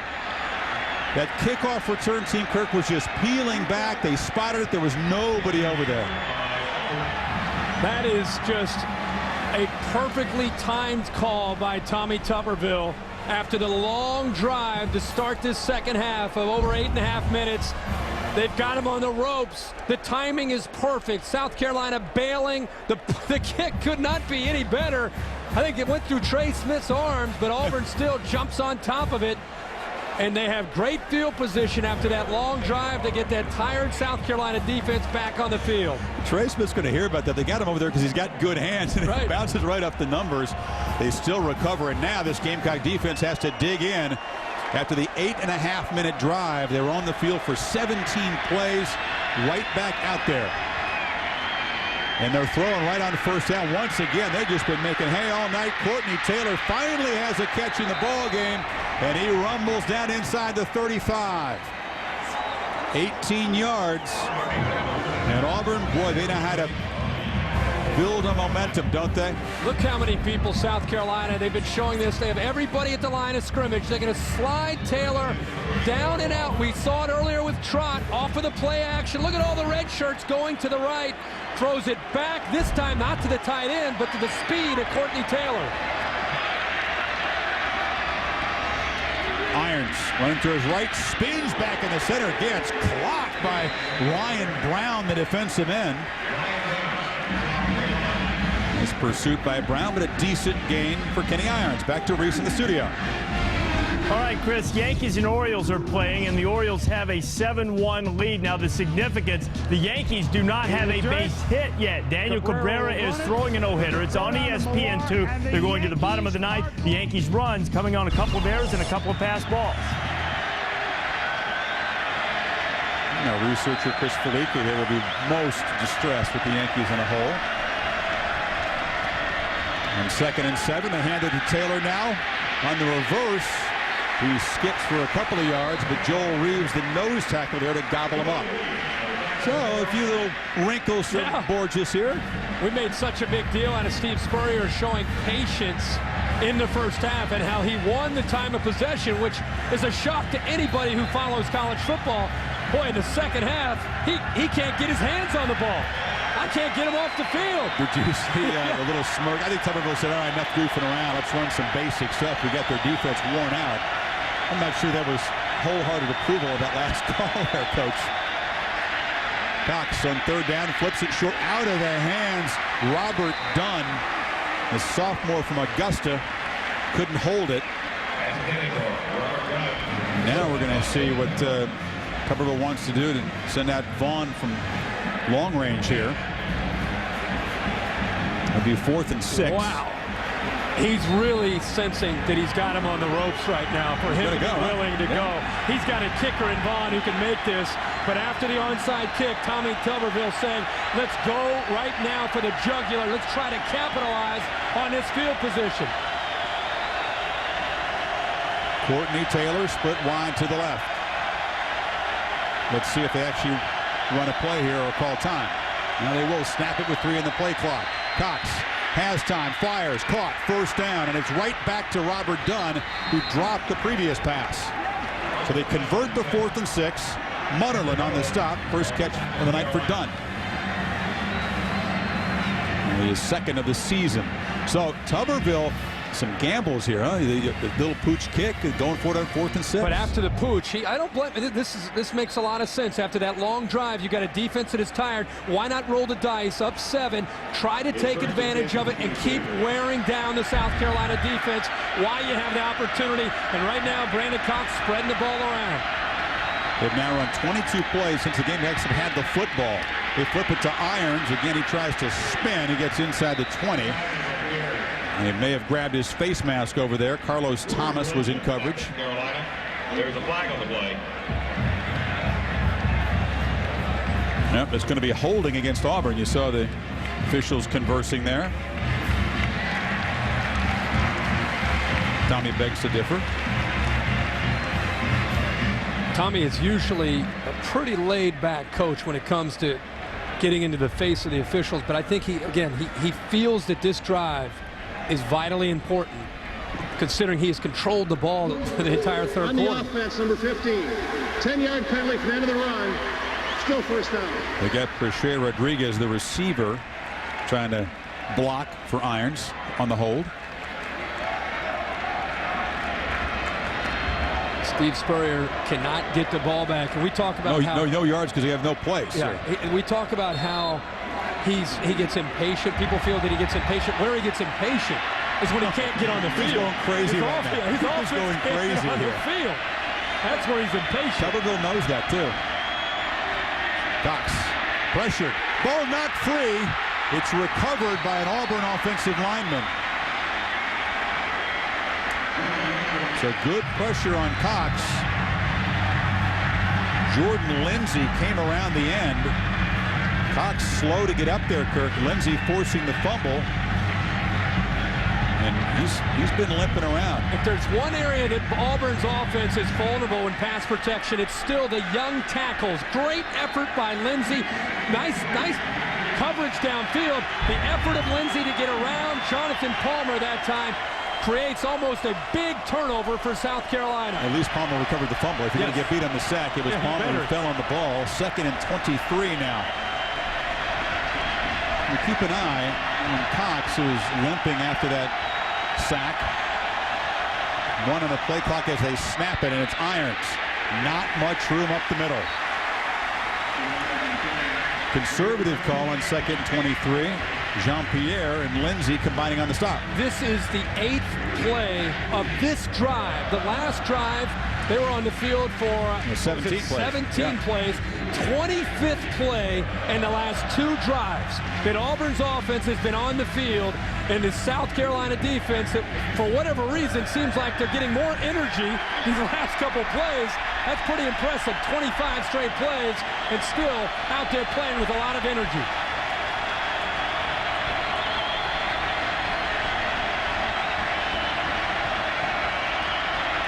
Quick drop in the shotgun. Plenty of time for Cox. Fires over the middle. Has a man wide open and a 1st and goal inside the 10-yard line. And Courtney Taylor, who had a very slow start to this ball game, is now beginning to find some space in that Gamecock secondary. Boy, 3rd and long. And Brandon Cox giving everything that he has. I'll go back to what I said at the beginning of the game. Where I fell in love with Brandon Cox was last year. The pressure, his ability to step in and be able to just block out adversity. The pressure came in on him. He waited to the last possible second for Courtney Taylor to clear and beat his man, Carlos Thomas, and a perfect strike for the 1st. Taylor set to the left. They pitch it to Irons. Cuts back to the middle. He was clocked in the middle by Stanley Doty, the nose tackle, but still falls forward inside the 3. He was clocked 8 yards downfield.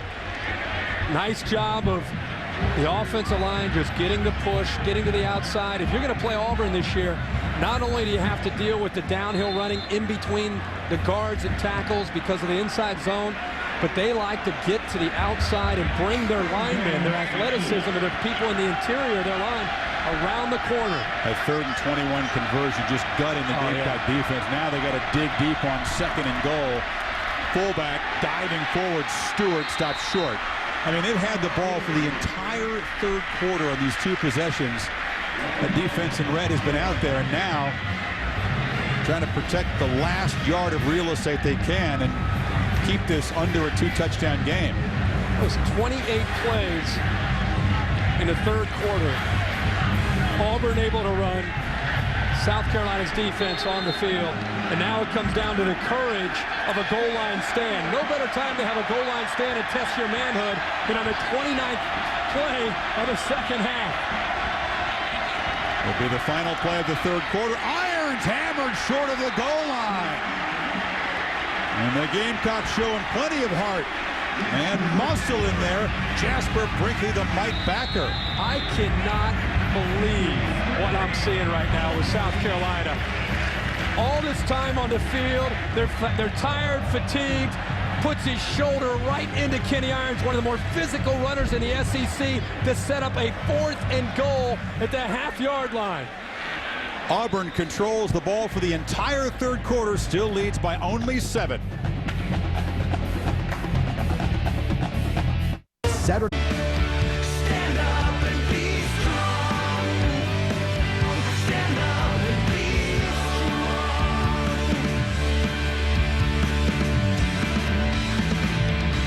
They better hunker down and be strong in this first play of the 4th quarter. The ball coach ran no ball plays in that 3rd quarter, and now Auburn 4th and about a foot. Try to go up by 14. This is it right here. Test the manhood. Who wants it here? 6 offensive linemen in there for the Tigers. Irons gets the call, dives, reaches over. They signal touchdown. So he broke the play with the football in the air before he let it go. Touchdown signaled, and Kenny Irons has scored 2 touchdowns tonight in his homecoming game. And Auburn has run, 31 straight plays. They're going to review this. Well, they're going to take a look at it, but I'm going to go back to Tommy Tuberville's decision. Tommy Tuberville's decision to kick the onside kick and then to go for it on 4th down once and to go for it on 4th down twice. That is a touchdown. He had possession of the football as he was trying to cross the plane. That's a touchdown. He put it in his left hand, you're saying, as he brought it down, because he only had one hand on it at the end here. He has possession, and it's the front of the line. If he got across the plane, it's a touchdown. I know he fumbles it when he comes down, but he has, as he was going through the initial plane, he crosses it, and that's a touchdown. But again, Right there, touchdown. Yeah, it was Jasper Brinkley, number 52, trying to Who else? haul Irons back out of the end zone by the legs. I agree with you. I think it is going to be, ruled a touchdown. It'll be confirmed in the replay booth, but from a Gamecock perspective, you can see why they would say he didn't quite have possession. Sure, but again, let me give you a Gamecock perspective. I know that's frustrating to give him that touchdown. I cannot say enough about Tyrone Nix's defense and what he just tried to do and that group tried to do, being out of the field the entire third quarter into the fourth quarter and still playing as hard as they did. They're gonna give up a touchdown. And then on the other side, Chris, Tommy Tuberville taking a chance with only a 7-point lead with the onside kick and then being able to attack and go for the touchdowns twice on fourth down going for it. Saw Jasper Brinkley there, Kirk, 9 tackles. He's the guy, along with his brother, Georgia Military Academy, not too far from here. After reviewing the play, video shows the ball carrier broke the plane of the goal line with the ball before it came loose. Therefore, the ruling stands. Touchdown. So the second touchdown run for Irons. Jasper Brinkley wasn't really wanted by the University of Georgia. They wanted Casper, but they didn't want both of them. And Casper said, no, it's a package deal. We go somewhere together. South Carolina's got them both, and they're glad they got him, but just not able to stop Irons before the end zone there. He's playing well tonight. Interesting, both of Kenny Irons' touchdowns tonight under review, and both of them ended up holding up for touchdowns. And that'll be fodder for the talk shows here in Columbia tomorrow. But tonight, it's Auburn up by 14. Finally, Spurrier seems going to get the football back, we think. Greek life here in South Carolina. The Chi Omega sorority. Strictly off limits for the entire crew here. First time I've seen it here on TV. Imagine this guy. He's one of the least patient coaches in America, one of the least patient people in the world. His offense has momentum at the end of the first half. Brilliant execution by Newton. They get down, score a touchdown, cut it to 4, and he hasn't run an offensive play since then. When's the last quarter you saw where one team had the ball the entire time? I don't think I've ever seen that. And can you name an offensive coach that is more irritated by that than Steve Spurrier in the history of the sport? No, because he had momentum. Things were working. He's they were about clicking. to go out there and tackle somebody. They were clicking at the end of the first half for him. He's had to wait now. Momentum, everything. They even had Auburn on their first drive at third down a number of times. Couldn't stop them. Yeah, and instead of being down by 4, he's now down by 14. And stopped after a short return is Carlos Thomas. We'll check the flag on the play. It's a holding against the Gamecocks as we check with Reese Davis. All right, Chris told you that Daniel Cabrera took a no-hitter against the Yankees into the 9th inning. Orioles had a 7-1 lead, and Robinson Cano dunks a clean single into left field. So much for the no-hitter. The Yankees lose the game 7-1. Brewers beating up on the Cardinals. Astros have already won. If the Brewers score holds up, there'll be a half-game difference in the National League Central with the Cards on top. Reese, good stuff. If the Cincinnati Reds wouldn't have folded camp a month and a half ago, they'd be leading the Central right now. You want to talk about the Rockies? The Reds shut her down. Okay. All right. Awful field position after the holding penalty for South Carolina. Their first offensive play of the second half, down by 14. Newton hands it off inside. Boyd sidestepping and thumps straight ahead for about 6. And Aaron Andrews has had a ringside look. Exhausted Gamecock defense. Well, Chris, they are getting their fill of their sports drinks right now, trying to get a second win to him. Tyrone Nix keeping them pretty calm, though. I don't think any of them are really able to breathe too much right now. He's telling them a lot of time left, guys, and I don't want you to change a thing. So that's the message over here from USC's defense. Well, Aaron, they have to keep their heads up. The way Savell Newton's played tonight, I know they have a long way to go, but this guy can make plays. Kenny McKinley, he's the guy that finished off that first half with that touchdown catch and made 3 catches on the drive. They pick up where they left off, but it's been an hour of time on the clock since they've run offensive plays.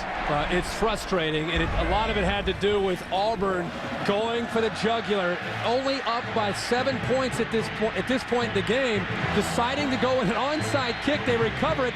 Here they convert on 4th down and about 6, and then 4th and goal again to start the 4th quarter, and they get it across the goal line to take a 14-point lead.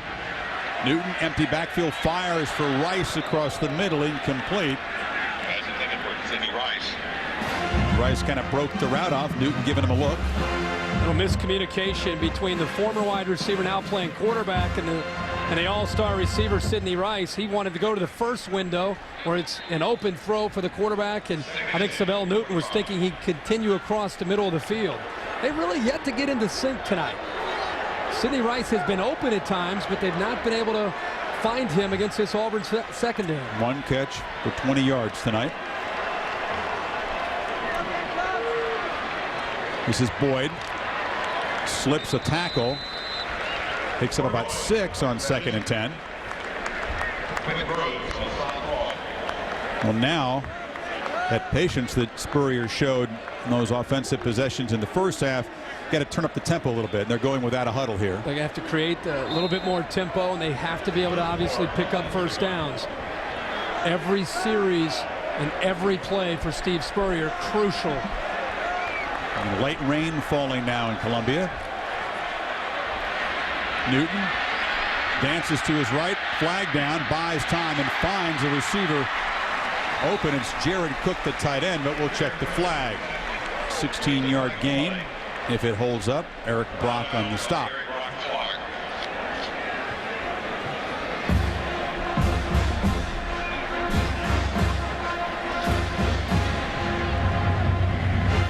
And that 16-yard gain wiped out by the false start. Wonder if Aaron's brought the rain gear. It was a nice little steady downpour about an hour before kickoff, and this is the first rain since then. Yeah, I didn't. Formation. 77 of the offense. Only 6 men on line of scrimmage. 5-yard penalty. I wasn't expecting rain. I didn't get that forecast. Did you have that? It doesn't matter what you were expecting. Was she expecting it? Because she's the one out in it. She always comes prepared. She's always dialed into the Weather Channel. She's good. She's good to go. What's the call this weekend up at Iowa City? Not supposed to rain. Chilly. Nice Big Ten weather. It's right up mine. Could be down there in the high 40s or low 50s at kickoff. Yeah. Perfect. You like it? I like that. It's up 3rd and 9. A crucial chance for South Carolina to cash in here. They cannot afford to put that defense back on the field, as tired as it is, down by 2 touchdowns. Newton trying to buy time desperately. Looking downfield. Now he's beyond the line of scrimmage. Has to run and gets within a couple of yards of the first down before Browder ran him out. So Chris Browder able to prevent Newton from getting that first down. 4th and a couple. Auburn is rushing 3 defenders. When Auburn rushes 3 defenders, they're not supposed to get in there that quick, because when you have 8 guys dropping in coverage, Sidney Rice and the rest of the receivers, they've got nowhere to go. There's just nothing but white jerseys. And they don't have the punter out there. And 4th and 2, sensing his defense is worn out, down by a couple of touchdowns, Spurrier's going to go for it.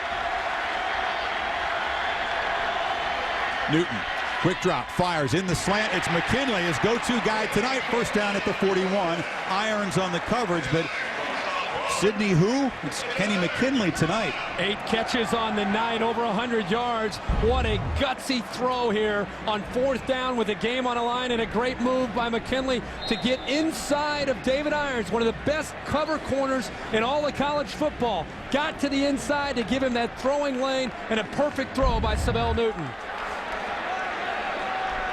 McKinley, the punt returner, the ex-quarterback, high school star at that position. This is his 2nd year starting at wide receiver, and he's been clutch tonight. Now, Boyd tries to bounce it, weaving his way for about 6 across the 45-yard line as the rain comes down much heavier now, and it's kind of blowing sideways. The wind is in the face of the Gamecocks here in the 4th quarter. We came in tonight thinking Sidney Rice was going to match up with David Irons, 2 of the conference's best in their position. And it's been Kenny McKinley who has been the young man who has just stepped up and been able to provide the go-to target for Savell Newton. At some point, for South Carolina to get back in this game, number 4 in red's got to make a play. They're going to have to make a play into a pretty stiff wind here, too, as the rain continues. That's Noah Whiteside, who's back in the fold here. Whiteside suspended for the first few games of the season. Gets first down yardage across the 50. He'll trot off. Whiteside, one of the weapons Spurrier was counting on before he got suspended for violation of team rules. Yeah, there's severe rain now. See, Aaron's gone all quiet on us. You know, she's searching for rain cover. She has that little audio tent down there that she's probably taking cover. You're the most popular girl in your section if you have an umbrella right now. Oh, there she is. Oh, okay. All She's right. safe and sound. All right, Poopsie, take care. Get under the tent. Newton has to ignore the rain, fires it over to Chris Hale, and the freshman weaving his way near the marker at the 38 before Herring stopped him. I'm really impressed tonight. I know South Carolina only has 10 points, but I've been really impressed throughout this entire game with the play of Savell Newton and the way Steve Spurrier has been able to utilize him. You would think for the way they played, and pretty consistent when they've had the ball, that Sidney Rice would have had a huge night, but it's been Savell Newton standing and throwing, Savell Newton scrambling at times. He has given them a chance almost every time they've had the ball to come away with points. He's been in the shotgun the entire drive and hit 5 of 6. Here he gets pressure. They bring the blitz. Dede, the linebacker, and he's able to turn the corner on him. That's a linebacker with good speed. Newton went around him and got the first down. That's Savell Newton, and that's kind of the Savell Newton, and now the rain's really picking up. That's the Savell Newton that I think a lot of people, if you haven't seen this whole game tonight, I think that's what you expect to see. Because of his great mobility and athleticism, he can get to the outside even against a pressure from a linebacker like Dede. But again, he has shown a lot of versatility tonight with patience at times and also speed and agility to get away from that pressure of Auburn's defense. McKinley in the slot, Rice to the left, and it's Davis on a handoff, kind of squirting free. Tough little runner, deceptively physical. Browder able to stop him, but they get about 5. He'll take 5 yards on 1st and 10 every time. It's tough running for Mike Davis. The only way you're going to be able to get upfield against Auburn, because they're so quick, is you've got to be able to break tackles. And they have such speed that there's going to be 2 or 3 coming at you at once. And Davis got upfield now on 2nd down. Remember, we have not seen any trickery yet from Steve Spurrier. Has he been holding back on us? 5 receivers, tight end in the slot. Whiteside flips it down the middle. Up for grabs, it's McKinley fighting for the football, incomplete. Good jump ball as Gerard Powers went up with McKinley. Able to bat it away. I was about to give Kenny McKinley the game ball if he made that catch. Comes off there, you can see favoring the left side there. He went up into the air. Powers is there to try to strip the ball away, but all of his weight coming down on that left shoulder, and you hope the way Kenny has played tonight that he's able to shake that off and come back out of the field, but all the weight coming down on number 11's left shoulder. And a good play by Powers to get that ball out of there.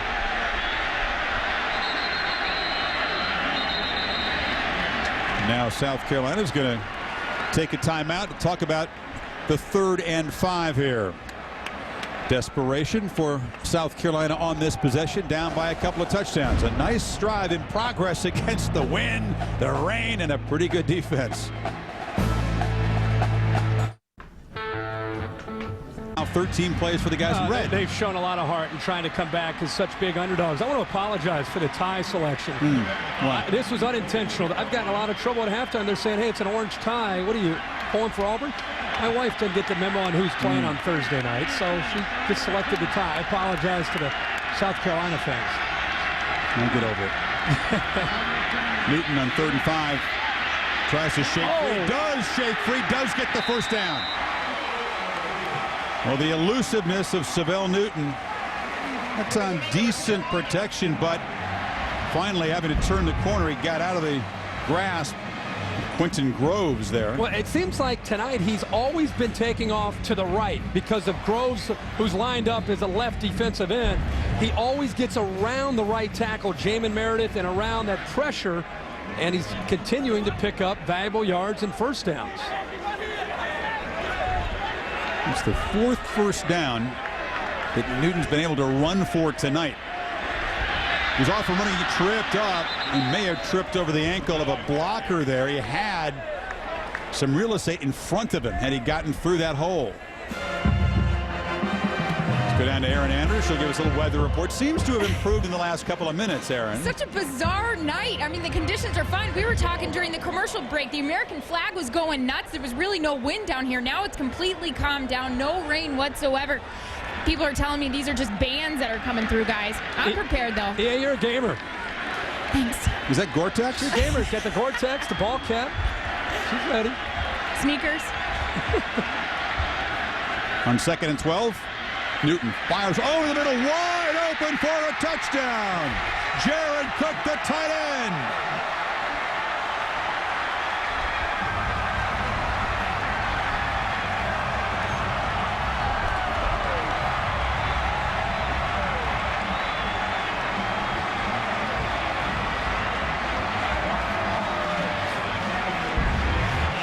Chris, the previous play, the tight end Jared Cook went right down the middle of the field with 3 receivers lined up to the left.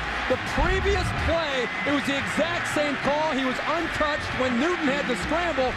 Steve Spurrier said, I don't have time for all these ball plays. I'm going right back to the same call, and it was wide open again, and he hit him right in stride for the score. Jared Cook, one of the secret weapons tonight. Gamecocks back within a touchdown. The Blitz. Defense trying to get the football back for Savell Newton. So impressive on that drive. Cook 6 of 8, 66 yards passing, and he ran for 16, including that big 3rd down conversion. So here's the kickoff taken at the goal line by Tristan Davis. He drops it. Slips a tackle. Tristan Davis just kind of hurdles his body across the 20 before he's finally dropped. Chris, whacking him. That's the receiver, the freshman down there in the special teams. Well, Davis fumbles the ball, which you don't see. Everybody gets out of their lanes like they always do. He goes airborne, which is a big no-no when you return to the kickoff. There are a lot of red shirts flying around looking for a turnover. You go up in the air, good chance that ball's flying out. So now the South Carolina student section jumping up and down and making noise for this defense, which has really been tested in the second half. What do they have left for this one? I would expect we might see number 23 featured prominently on this drive, and it is Kenny Irons running to his right. Gets some blocks, gets the corner, and a pretty good gain on 1st down.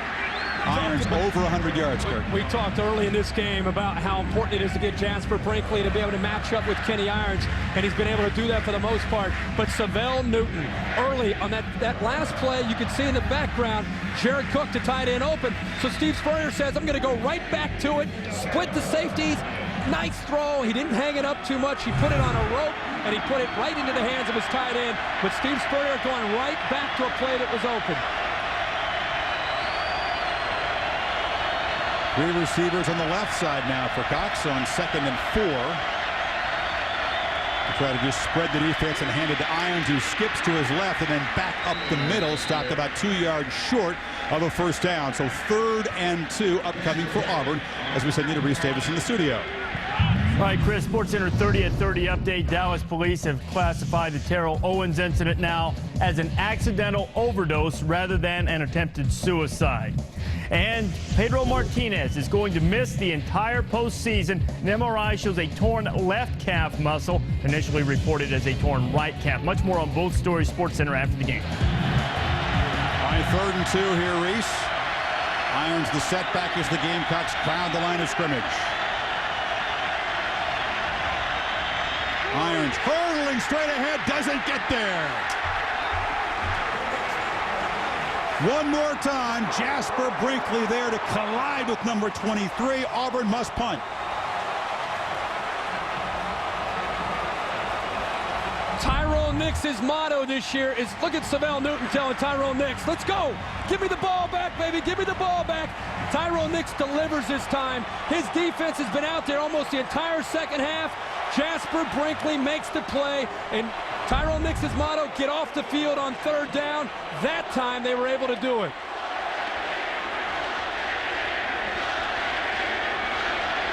Cody Bless, again the excellent punter, needs a big punt here. And it's Noah Whiteside who's been inserted as punt returner, but Bless just bombs it down the field. Wow. That's 69 yards on the punt. It's still rolling. He had a little bit of wind in his back. The Gamecocks 80 yards away, down by a touchdown. When you come back. It's USC on top of Auburn in the Harris poll, which is a component in the BCS standings when they come out eventually. But style points do count. This perhaps not the kind of showcase and the big win that Auburn folks were looking for. Now they're just trying to survive as the Gamecocks, following up that touchdown drive of 13 plays, get the football back at the 20. And can number 13 for South Carolina keep making plays the way he has for most of the night, both running and also throwing the football.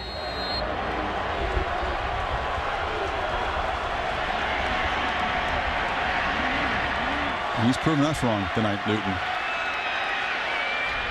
Fires near side, caught by Mo Brown that gets in on the act for almost 10 yards. Quick, I think when Spurrier mentioned he was going to start Savell Newton quarterback, a lot of us were kind of skeptical of me. You sure? I mean, Mitchell's hand is okay, right? Yeah. Because well, it's because of take Steve a guy from Spurrier's receiver. It's his system. You envision Danny Warfel running this system, or a quarterback that's going to sit back there and throw it. And that's the thing that's been so great to see is Savell Newton has that ability along with his creativity. He seized his chance.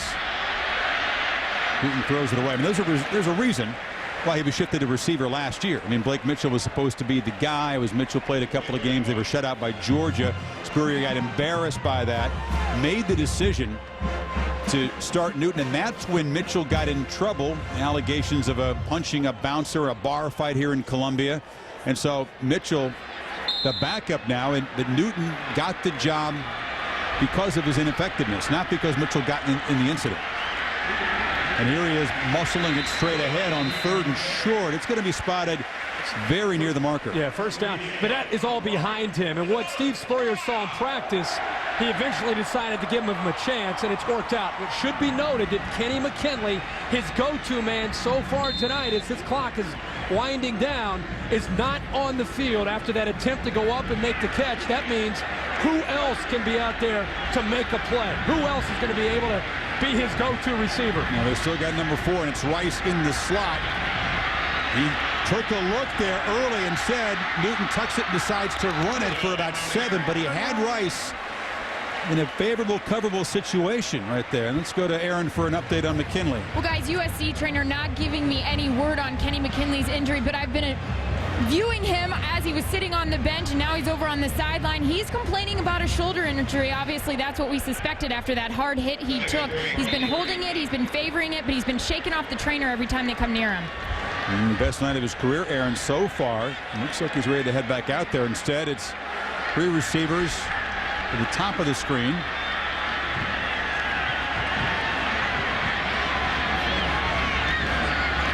And they flip it far side, little screen, and a great job by the Auburn defense to sniff it out, jump up there. And a loss for the Gamecocks. It will scuffle after the play. Eric Brock, the safety, powers the corner there in coverage. Well, that is a great open field tackle by the safety, Brock, 33. Coming up quick and very effective in runs. Basically, that's a run support kind of play, even though they threw it out to the outside. McKinley now comes onto the field, will be up at the top of the screen. Rice at the bottom of the screen on 3rd and 3. Remember, he's been very effective on the quick slant up there at the top with Savell Newton throwing it. It's a slant again. This time he delivers low for McKinley. Incomplete. Irons there on the close coverage. 4th down. Yeah, that's what they tried to go to, and if Savell Newton was able to get the ball up, he would have had another conversion on 3rd down. And I think David Irons was thinking like I was thinking, 3rd down and short, lining up 11 again across the ring. He's probably going to try to get to the quick slant, but he actually still got there, even though he's feeling the effects of that shoulder. So a must make 4th down here. And now the whistle. 4th down conversions going to take a timeout. Been very important. Auburn's converted all 3, including a crucial one on their touchdown drive. Gamecocks had a 4th and 6 they converted on their last touchdown drive, and now it's about 4th and 3. 1 timeout remaining for South Carolina. So the final 3.5 minutes. And the Gamecocks, very casual, calm looking Steve Spurrier. Thinking up something here.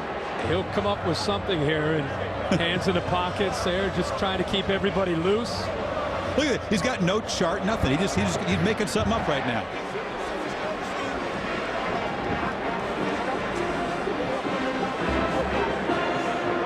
Everything but the stick in the dirt here. He's just drawing something up, huh? Talking a lot to Savell Newton and also Sidney Rice. Our Applebee's weekend menu. We mentioned the Ohio State game at Iowa, a primetime game on ABC. Game day will be there. They were blown out their last trip to Iowa City, but they've won 9 out of the last 10. The Gators in the swamp hosting Alabama. And you kind of like Georgia Tech, even though we were there live and in color and saw them get mashed a year ago. It's a new year. All right. Got some suspensions on Virginia Tech. Sean Glennon not quite taking control of that offense. Chan Gailey's team playing with some confidence. That's a potential trap there for Virginia Tech. Here it is. 4th and 3. Newton fires near side, caught, first down. Sidney Rice steps up in front of Powers and makes the catch. A quiet night for the Star, but when they needed him, he was there. They finally get him involved, and it's at the most crucial point in the game. A little outcut to the outside against Powers, the backup corner. The ball is thrown right where it has to be from Savell Newton to give his receiver, Sidney Rice, time to get his feet down to pick up that first down. Look at this formation. 5 receivers again. They've got Corey Boyd, the tailback, to the bottom of the screen. He wants to look that way. Boyd, nice little cushion, makes the catch, gets a nice block from Rice, and muscles ahead to the 40 for a first down. So Rice again contained until the latter part of this game, makes a catch, and then a big block for Boyd there. Will Muschamp right now taking everything out of play downfield. They don't want to give up the big play. Corners are dropping, linebackers, the safeties, everybody getting back in coverage. And that time Patrick Lee showed to be uptight, and as the ball was snapped, he bailed, and Corey Boyd was waving his arm saying, "Get it to me right now. I've got room to run." First down to the 40. And with only 1 timeout remaining for South Carolina, this looks like their last chance, this possession, to try to tie this game.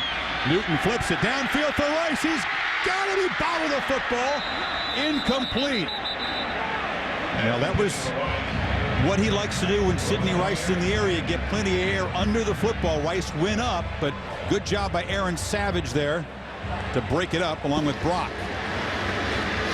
Offside. Defense number 54 lined up in the neutral zone. 5-yard penalty. Still first down. So Groves, the defensive end, guilty of the penalty. Tell you what, they were fortunate that the corner Lee this time stayed up tight in coverage and follows Rice down. Very nice job of getting his arm in and bringing the ball out. That is Sidney Rice's specialty. That's what he's known for, is going up to make the catch. But Lee, great job of stripping it out, even though it was offsides. 1st and 5. Newton pump fakes to the right, looks down the middle, has a man. It's a tight end dropped. Jared Cook, who caught the tight end a few minutes ago, had another one in his grasp, couldn't hold on. And a deep breath from Spurrier. Well, an absolute great call by Steve Spurrier. He set him up. He waited for the right time to call. He floods it out to the right, and the pump fake fools the entire defense. The tight end Cook is behind coverage. Perfect opportunity, and South Carolina misses it. Pump fake to the right. Look at the defense jump to it. And then right behind him, Cook. That is a well-executed play that they didn't execute. Again, 5 receivers for Newton to choose from. Pursued. Gets away. Has a first down. Scampers inside the 25. Now it's that Auburn defense starting to look a little worn out. This time, Auburn's defense had outstanding coverage. The protection from the offensive line was pretty good, but again, where's he going? To his right. Scrambles to his right, almost caught from behind by Browder, but this time, the versatility of Savell Newton. Sometimes he'll get you with his arm, and that time, he got the Auburn defense with his quick feet. 6 times he's now run for a first down. Now the ball down inside the 25 and the clock inside of 3 minutes. They've got the tight end Cook in the slot to the left of Newton. Tigers bring pressure. Newton flushed out, just has to throw it away. And that is absolutely fine by Savell Newton. Nice job. They brought the pressure. The fans are excited. Brings the pressure, rolls it to the right, gets out of the pocket, and can throw it away. It's a holding infraction over there in the stands. I think so. Yeah.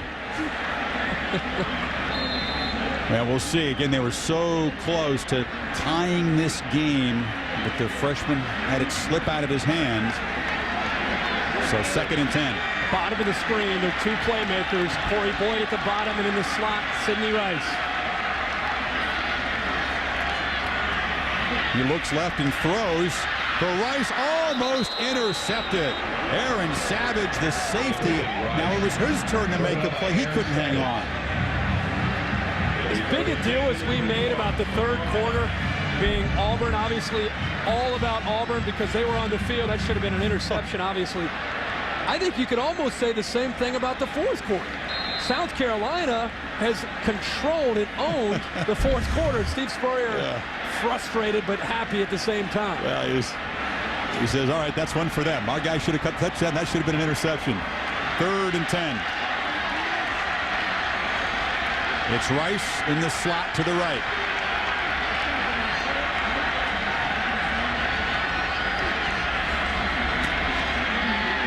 Newton fires it in the end zone. Jump ball, incomplete. When in doubt, look for Rice. Again, it's been a quiet night, but they took their shot, and Eric Brock, the safety, was on him. Well, he just wasn't able to get his feet underneath him to give himself a chance to get vertical, a chance to get up into the air because he's off balance. And at that point, once your receiver's adjusting to the left and adjusting back to the right, his strength is getting his feet set and going up in the air, and he was not able to do that. Gamecocks are 2 for 2 on 4th down tonight, including the one in this drive. Now at 4th and 10. This might be it, with only one timeout remaining in this game.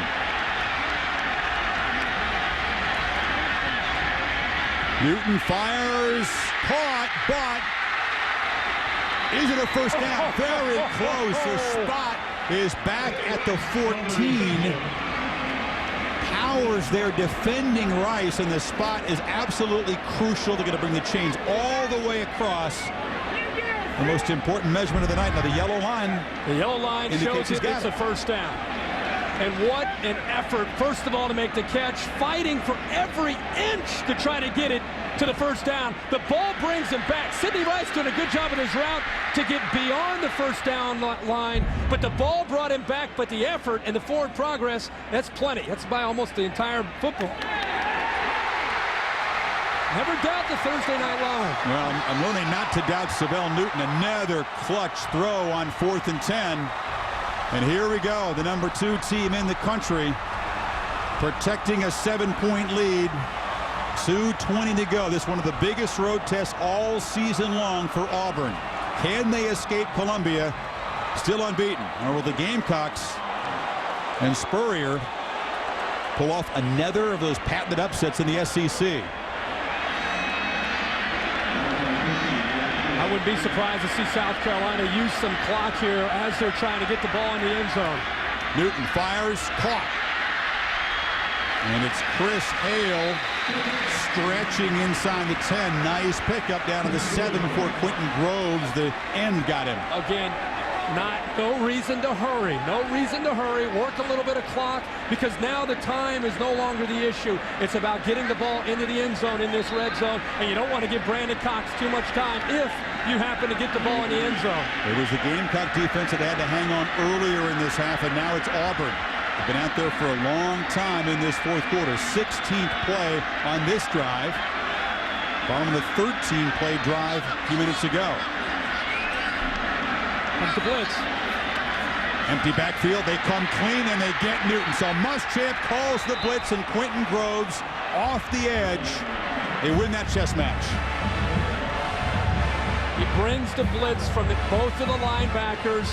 And that time, confusion on the offensive line, and it freed the defensive end. Quentin Groves up for the easy sack. And somebody had to be open there. They had 5 receivers. Yeah, but the thought process there for Will Muschamp is we're going to have somebody open, but we're going to confuse you and get to you before you can figure out which guy is going to be open. Once again, empty backfield on 3rd and 11. This time they rush only 3. Newton fires near side, caught by McKinley down near the 5. Check it, it's Rice on the catch, not first down yardage. That time Newton delivered a bullet, and Rice able to haul it in. It'll set up a 4th and short, and Spurrier will spend his final timeout.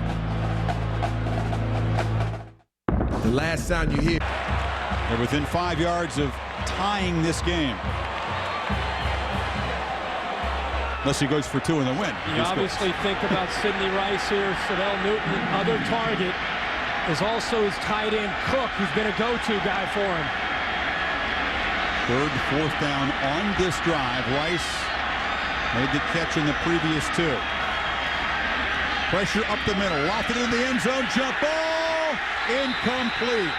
That time there were 2 defenders in the neighborhood of Sidney Rice, and on 4th and short they toss it in the end zone with no timeouts remaining there. I guess he felt like he needed to take his shot.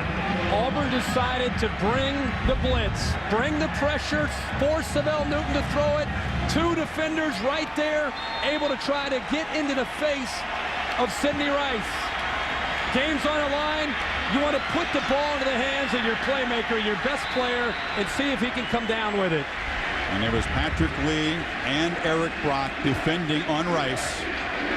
They could see that coming. He'd been the go-to guy on 4th down if he'd had a quiet night. And Spurrier, a gallant effort for Savell Newton. He is our player of the game, the quarterback for the Gamecocks. It ends in disappointment, but this guy showed a lot tonight and serves some notice for future opponents. Boy, did he ever. He played tremendously tonight. I think he showed South Carolina fans what he can provide as a quarterback. Auburn survives, they advance, they continue to move on, forget about style points, but that was a great effort there by South Carolina. Showed a lot of character in staying in the game. Here's Kenny Irons, a successful homecoming for him with a 100-yard game, and the Tigers head back home undefeated. Tuberville with Aaron Andrews. Back home undefeated, Coach. With all the success Newton had all night on 4th down, 4th and 2, what are you thinking? Finally we stopped them. You know, Steve wasn't going to punt, I wasn't going to punt. You know, defensively, they did a great job of spreading us out and just throwing the ball on air. And, hey, we had a tough time tackling our quarterback when he scrambled. I'm proud of our guys. We fought hard, but it wasn't pretty. But we'll take it on the road. That 3rd quarter, you had the ball the whole time. The Mississippi Gambler came out. Talk about those trick plays you pulled off. Well, you know, we talked about it all week. You know, we saw something in their kickoff return where we could get that little pooch kick. The wind was in our face, so we felt that we kicked the ball off, you know, they're going to get the ball to 30, 35 anyway. So it worked pretty good. The ball hung in the air. Trey Smith did a great job. The kicker did a good job. It worked. I look like a genius tonight, but maybe next time it won't, though. Tommy, thank you so much. Thank you. Well, after the field goal, the pooch kick and a touchdown, but the number 2 team has to hold on. Will the pollsters be impressed enough to keep him at number 2? This has been a presentation of ESPN, the worldwide leader in sports. For more, log on to ESPN.com.